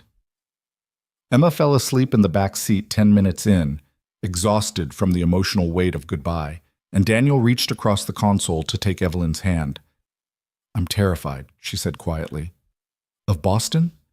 Of everything, the expansion, long distance, losing you before we've even really started." Her fingers tightened around his. "What if we can't make this work?" "Then we'll have tried. That has to count for something." "Does it? Or does it just make it hurt worse when it falls apart?" Daniel didn't have a good answer for that. They drove in silence for a while, the city giving way to suburbs, giving way to the airport sprawl. "I got you something," Evelyn said as Daniel navigated toward departures. "It's in my bag, the small one. You didn't have to get me anything." "I wanted to." At the terminal, Daniel parked in short term and carefully transferred Emma to his shoulder without waking her. Inside, Evelyn grabbed her bags and then handed Daniel a small wrapped box. "Open it later, after I'm gone."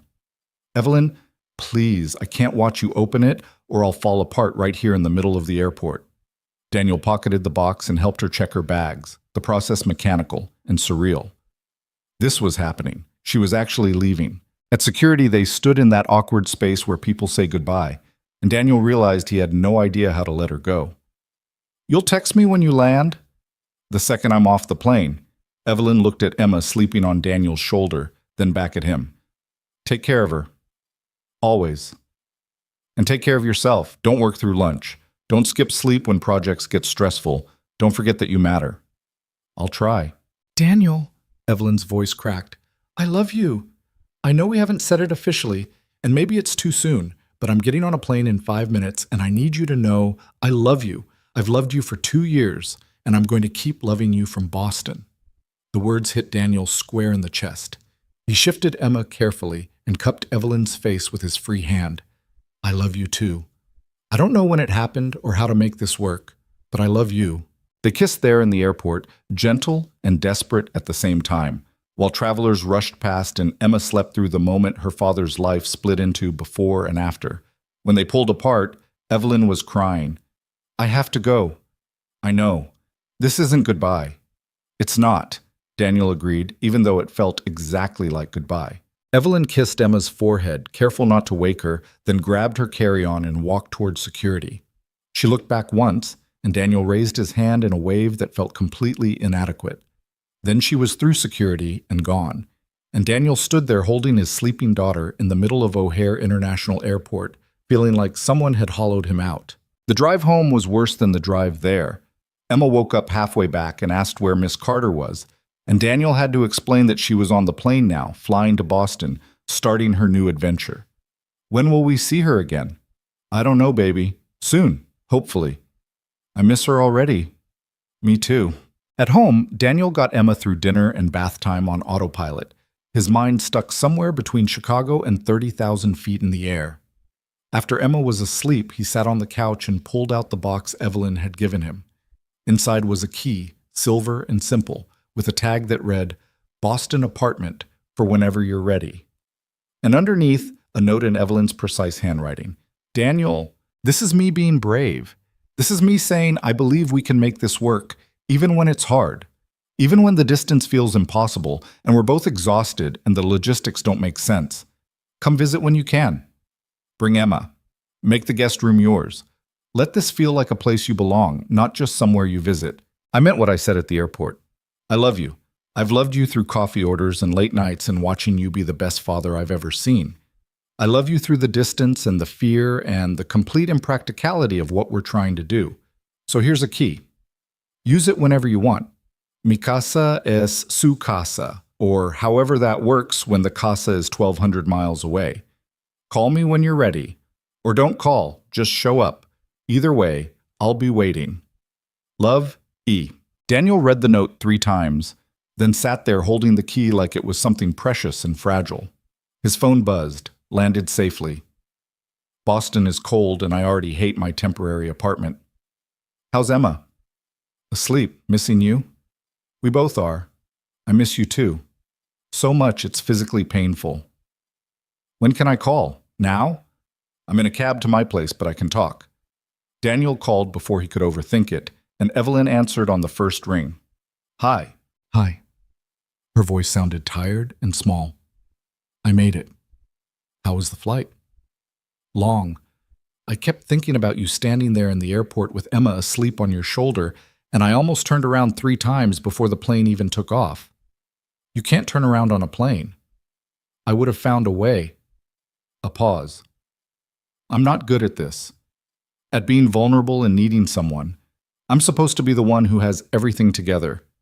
You don't have to have everything together with me. That's terrifying. I know. Daniel leaned back on the couch. I opened your present. And? And that was incredibly presumptuous of you, giving me a key after one official date. Too much? No. It was perfect. Daniel smiled even though she couldn't see it. Thank you for believing this can work when I'm still figuring out how to believe it. We'll figure it out together. That's the whole point. They talked for 2 hours, Evelyn describing her temporary apartment while Daniel told her about Emma's reaction to her being gone. It was normal and surreal at the same time. Talking to her on the phone instead of across a conference table, hearing traffic sounds from a different city, knowing she was building a life he wasn't part of yet. When they finally hung up, it was past midnight and Daniel felt the weight of her absence settle into his bones. The first week was brutal. Daniel threw himself into work, taking on extra projects to avoid the empty spaces where Evelyn used to be. Emma asked about her every day, and Daniel showed her how to video call on his phone so she could tell Evelyn about school. Watching them talk, seeing Emma's face light up when Evelyn answered, made something in Daniel's chest ache and heal at the same time. Miss Carter says Boston has good pizza, but not as good as Chicago, Emma reported after one call. Miss Carter is right about that. When can we visit? Soon, baby. She's still getting settled. But soon felt impossibly far away when Daniel was buried in deadlines and Emma's schedule and the daily grind of single parenthood without the one person who'd made it feel less lonely. 3 weeks in, Daniel broke down and called Marcus. I don't know if I can do this. Long distance? Any of it. She's building a company in Boston, and I'm here managing projects and raising Emma, and we talk every day, but it's not enough. I miss her so much it's affecting my work. So go visit. I can't just leave. Emma has school. I have deadlines. Daniel. Marcus's voice was firm. You're making excuses. Emma's in first grade. She can miss a Friday. Your deadlines can wait. What you can't do is keep torturing yourself by staying away when Evelyn gave you a literal key to her apartment. What if I go and it's weird? What if seeing each other in person after 3 weeks of distance makes us realize this isn't working? What if it doesn't? Marcus countered. What if you go and remember why you're doing this in the first place? That night, Daniel texted Evelyn. What are you doing next weekend? Working, probably. Why? How do you feel about visitors? 3 dots appeared, disappeared, appeared again. Are you serious? Emma has that sleepover Saturday night. I could fly out Friday after work, stay until Sunday. Daniel? Yes. Obviously, yes. I've been waiting for you to be ready. I'm ready. Probably. Ask me again when I'm not terrified. You're always terrified. That's part of your charm. I don't think terror is charming. It is when you do brave things anyway. Daniel booked the flights before he could change his mind, arranged coverage for his projects, and told Emma they were going to visit Miss Carter in Boston.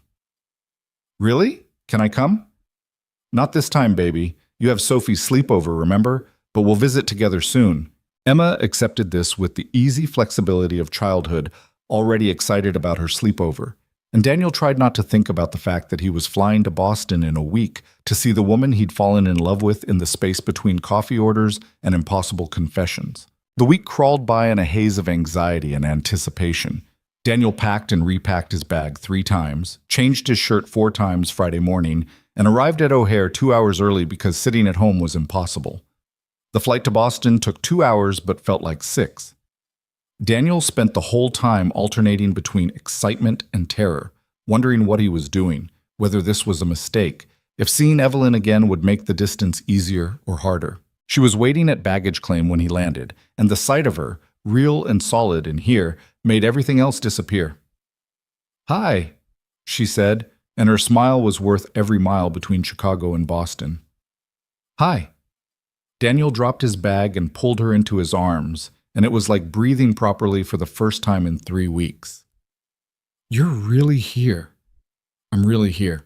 They stood there in the middle of the airport holding each other while travelers navigated around them, and Daniel felt something settle that had been restless since she left.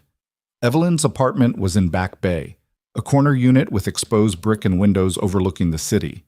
It was smaller than her Chicago place, furnished with temporary rental furniture, but she'd already made it hers: books on the shelves, plants by the windows, Emma's drawing framed on the wall by her desk. "You framed it," Daniel said, touching the edge of the frame. "Of course I did. It's the best thing in this apartment." They ordered takeout because neither of them could focus on cooking, and Daniel told her about work and Emma and the 3 weeks that had felt like 3 months. Evelyn told him about the Boston office, about the team she was building, about the challenges of starting from scratch in a new city. "It's lonely," she admitted.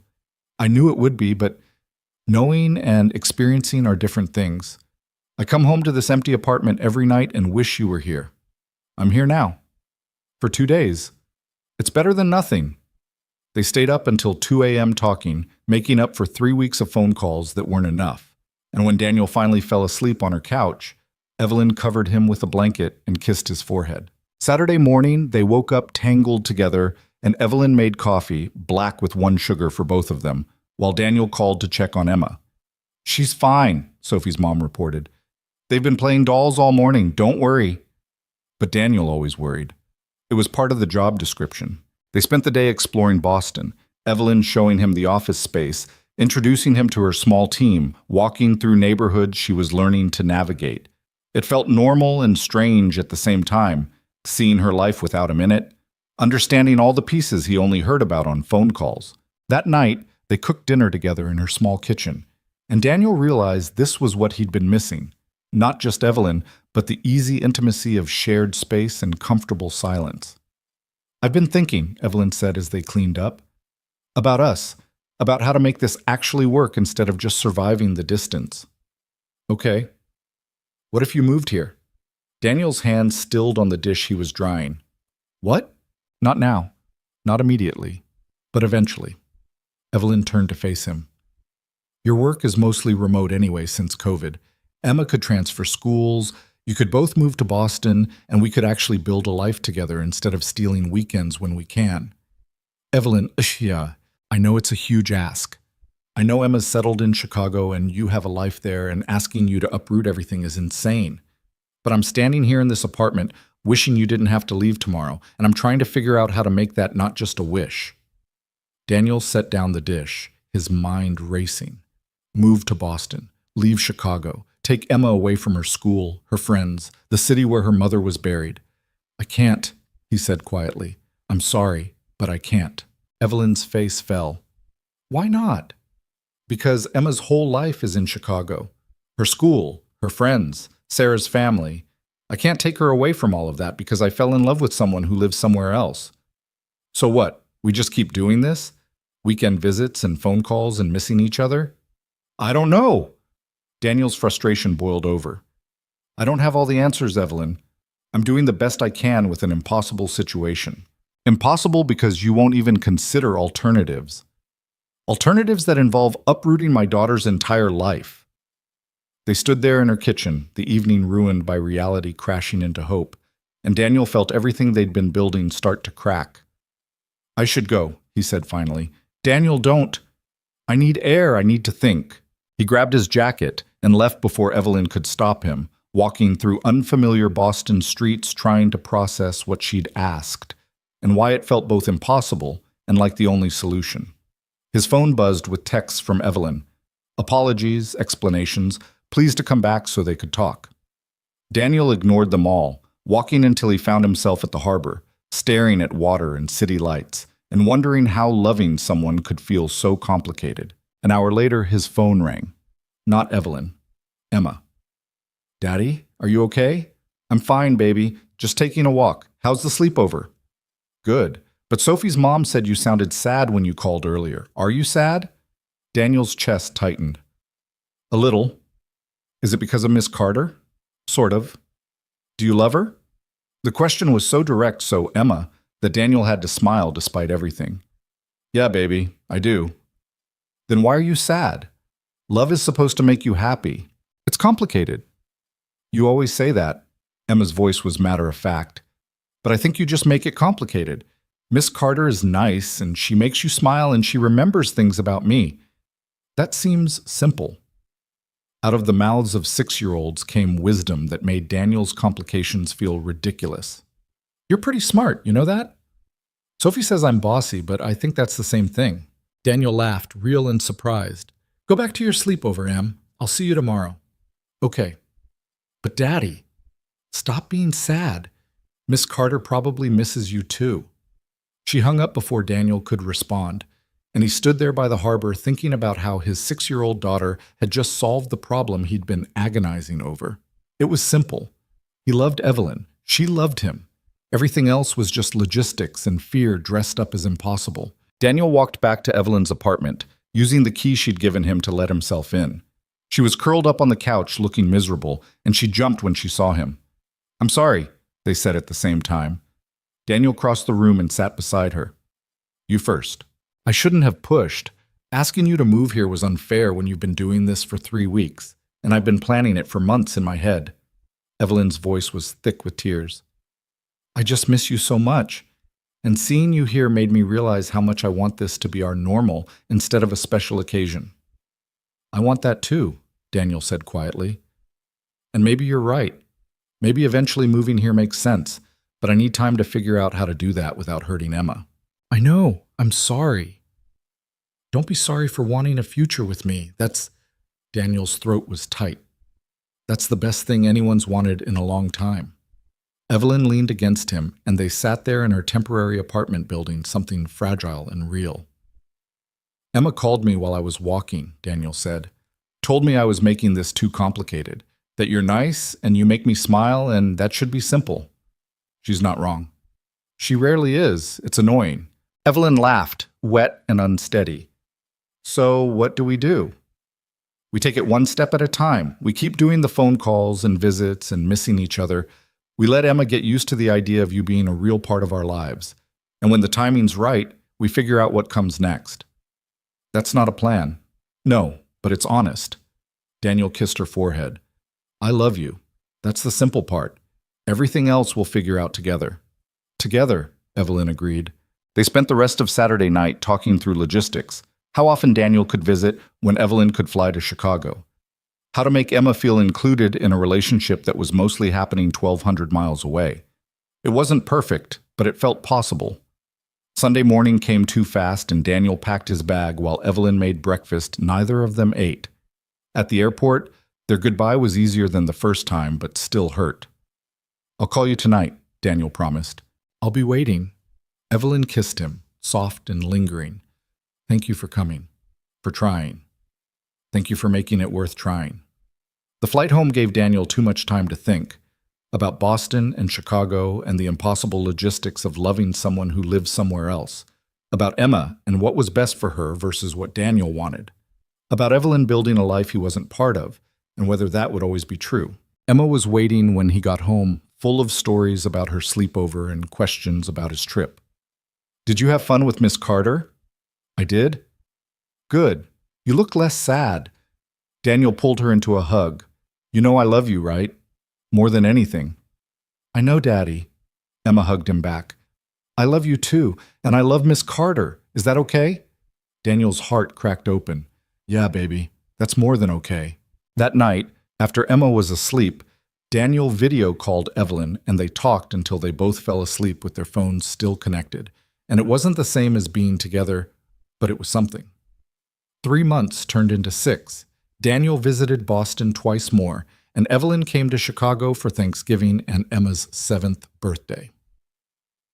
They built a routine. Video calls every night, weekend visits when possible, constant texts throughout the day. It wasn't perfect. There were missed calls and miscommunications, and nights when the distance felt unbearable. There were moments when Daniel wondered if they were torturing themselves for something that couldn't work. But there were also mornings when Emma asked when Miss Carter was visiting next, and video calls where Evelyn helped with homework from 1,200 miles away, and the slow, steady building of something real. Daniel started researching schools in Boston.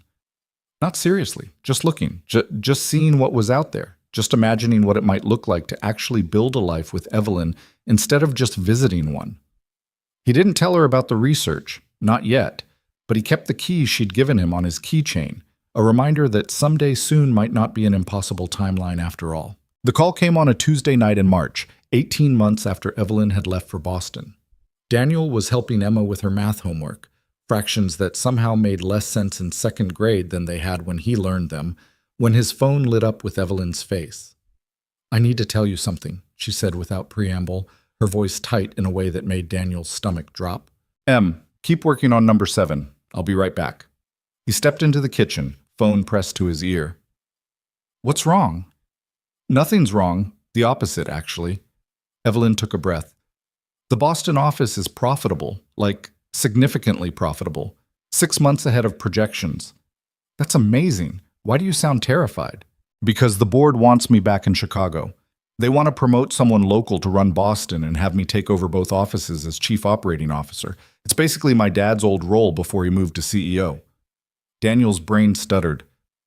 "You'd move back?" "If I accept, which I haven't yet because I needed to talk to you first." "Why? Why do I need to talk to you, Daniel? We've been doing long distance for 18 months. You've been researching Boston schools. Don't think I haven't noticed you asking suspiciously specific questions about neighborhoods. And now I'm being offered a chance to come back to Chicago, and I need to know if that's what you want or if I'd be making a huge decision based on assumptions." Daniel leaned against the counter, his mind racing. Evelyn back in Chicago. No more distance. No more weekend visits and missed calls and falling asleep on video chat. Just her, here, every day. When do they need an answer? 2 weeks. Come visit this weekend. We'll talk about it properly. Daniel, I'm not having this conversation over the phone. It's too important. He glanced back at Emma, who was very obviously not doing her homework and definitely trying to eavesdrop. Come Friday. Stay through Sunday. We'll figure it out together. There was a pause. Then Evelyn's voice came back softer. Okay, Friday.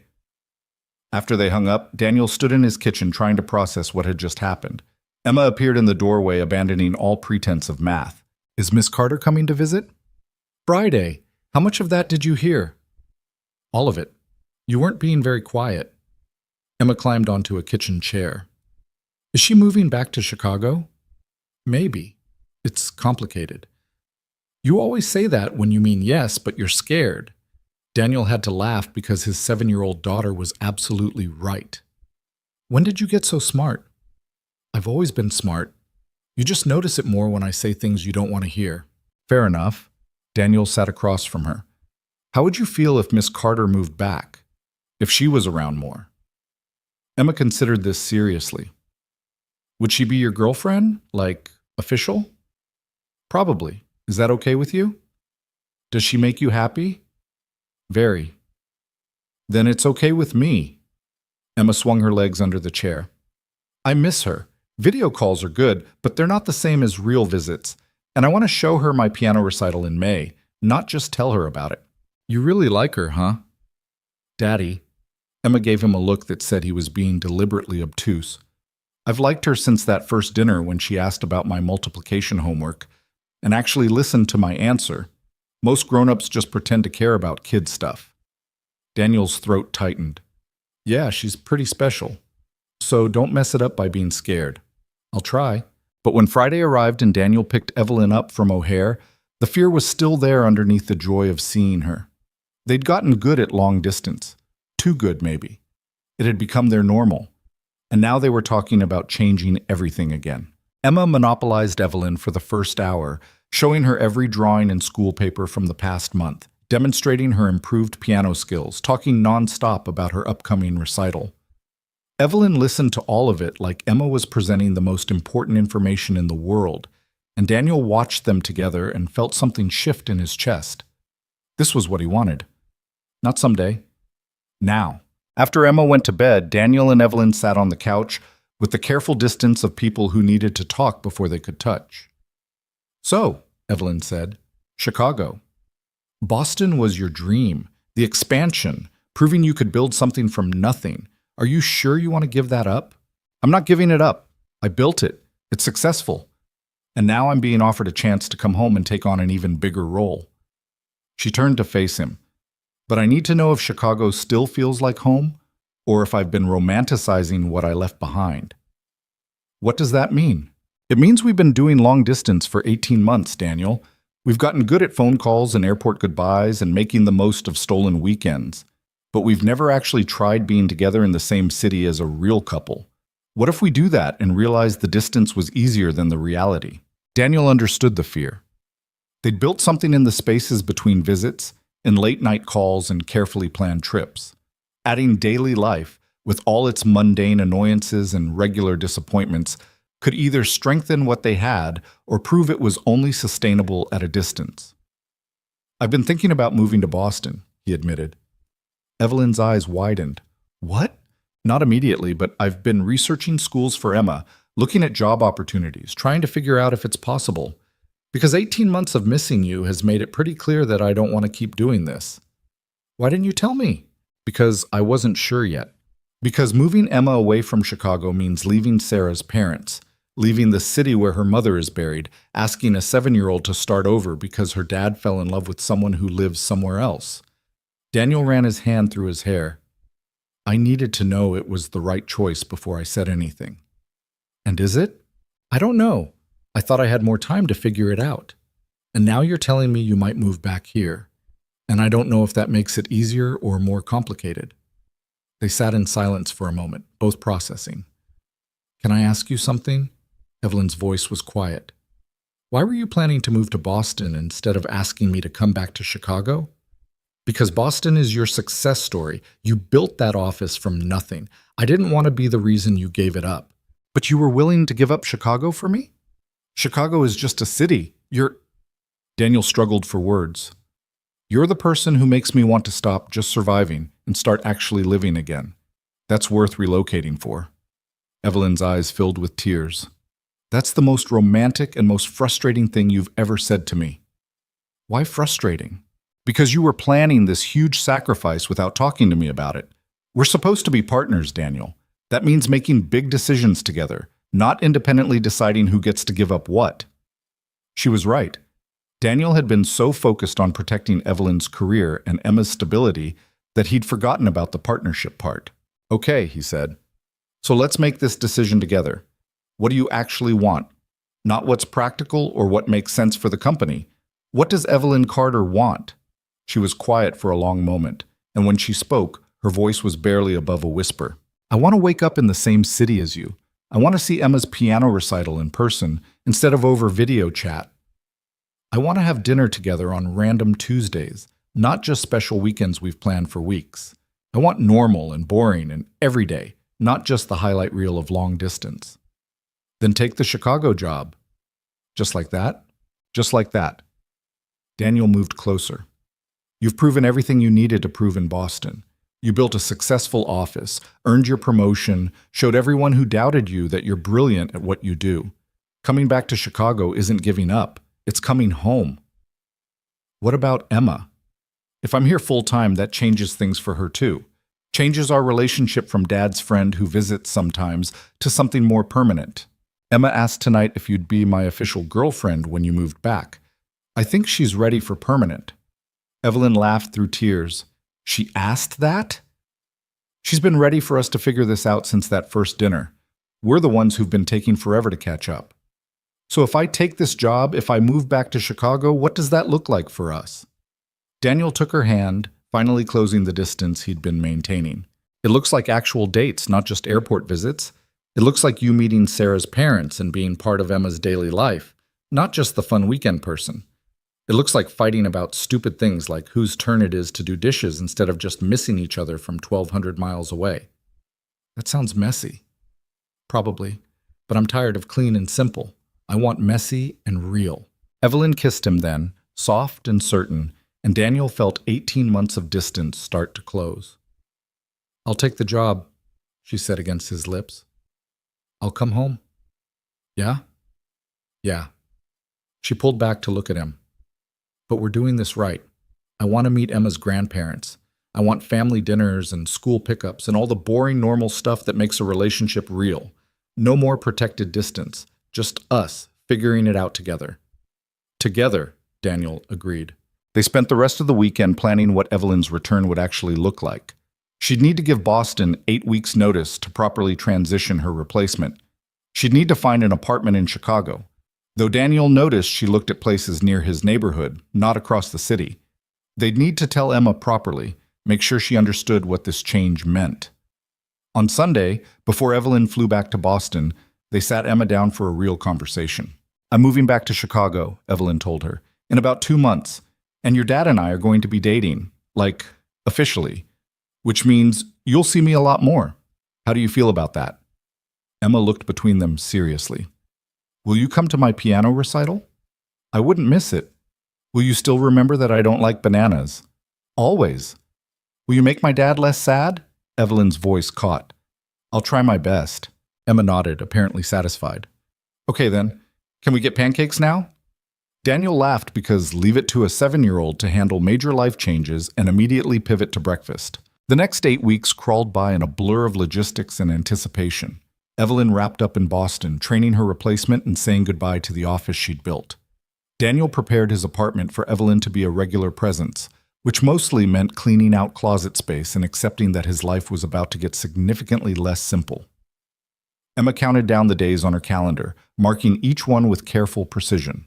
When Evelyn finally returned to Chicago for good, Daniel and Emma picked her up from the airport with a handmade welcome home sign that Emma had decorated with approximately 1 million stickers. "You're really back," Daniel said, pulling her into his arms while Emma danced around them with the sign. "I'm really back."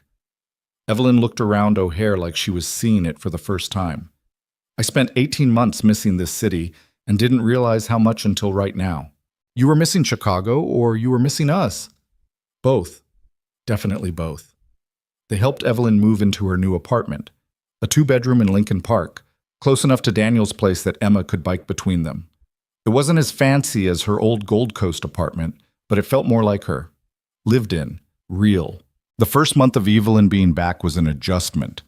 They had their first real fight about Daniel's tendency to avoid conflict, which led to a productive, if uncomfortable, conversation about communication styles. They navigated the awkwardness of Evelyn meeting Sarah's parents, who were gracious and kind and told Daniel they were happy he was moving forward. "Sarah would have liked her," Emma's grandmother said, watching Evelyn help Emma with homework at the kitchen table. "She always said you needed someone who wouldn't let you hide behind being fine when you weren't." Daniel had cried in the car after that visit, and Evelyn held his hand and didn't try to fix it, just let him feel what he needed to feel. Emma's piano recital arrived in May, and Evelyn sat in the audience between Daniel and Sarah's parents, recording on her phone while Emma played her piece with only 2 small mistakes. Afterward, Emma ran to all of them for hugs, and Evelyn caught Daniel's eye over Emma's head. This was family. Complicated and reconstructed, and not what Daniel had imagined 8 years ago when he married Sarah, but real and good, and worth every hard conversation that had gotten them here.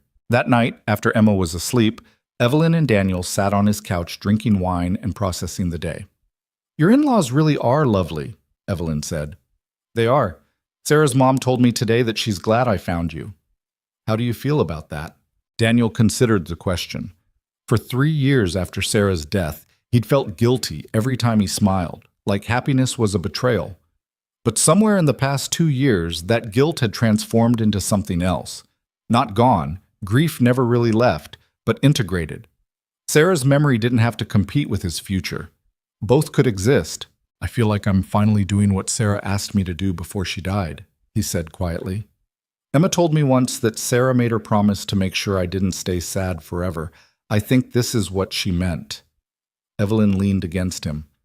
"I'm not trying to replace her. I know, you're not Sarah 2.0. You're Evelyn, and I love you for completely different reasons than I loved her. That's okay. It's allowed to be different." "What are those reasons? The ones that are completely different?" Daniel smiled. "You're bossy and intense, and you remember ridiculous details about people's lives because you actually care. You drink your coffee black with 1 sugar, and you change Thai food orders for a 6-year-old's peanut allergy you'd never met. You built a company from nothing because you refused to accept that women can't do what men do. You fell in love with a grieving widower and waited 2 years to tell him because you put his well-being before your feelings." I sound exhausting. You are. In the best way. Daniel kissed her forehead. You make me want to be better, not because I'm broken and you're fixing me, but because you see potential in me that I forgot was there. You were never broken. You were grieving. There's a difference. I know that now. You taught me that.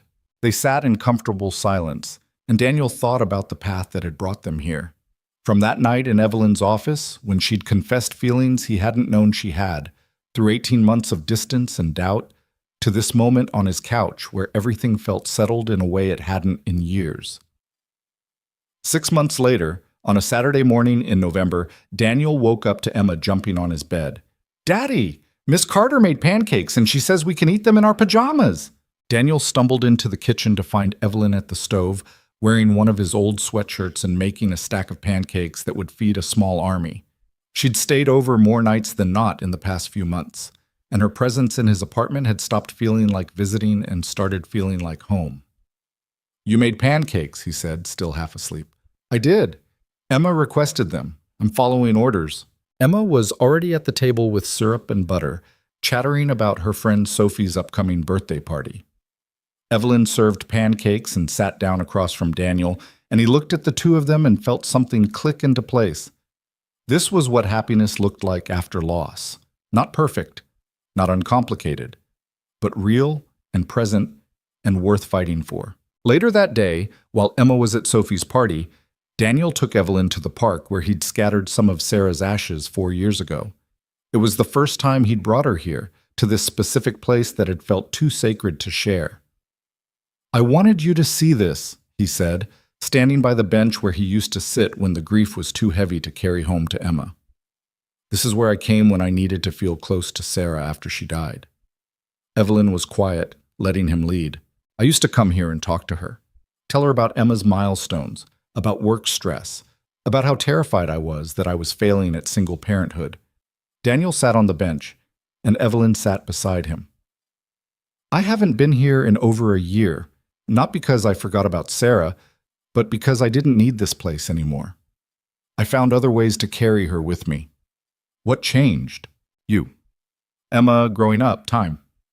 Daniel took Evelyn's hand. I used to think moving forward meant leaving Sarah behind. But it doesn't. She's part of my story, part of who I am, part of why I'm capable of loving you the way I do. I learned how to be a good partner with her. She taught me that love means seeing someone fully and choosing them anyway. She sounds like she was wonderful. She was. And she'd like you.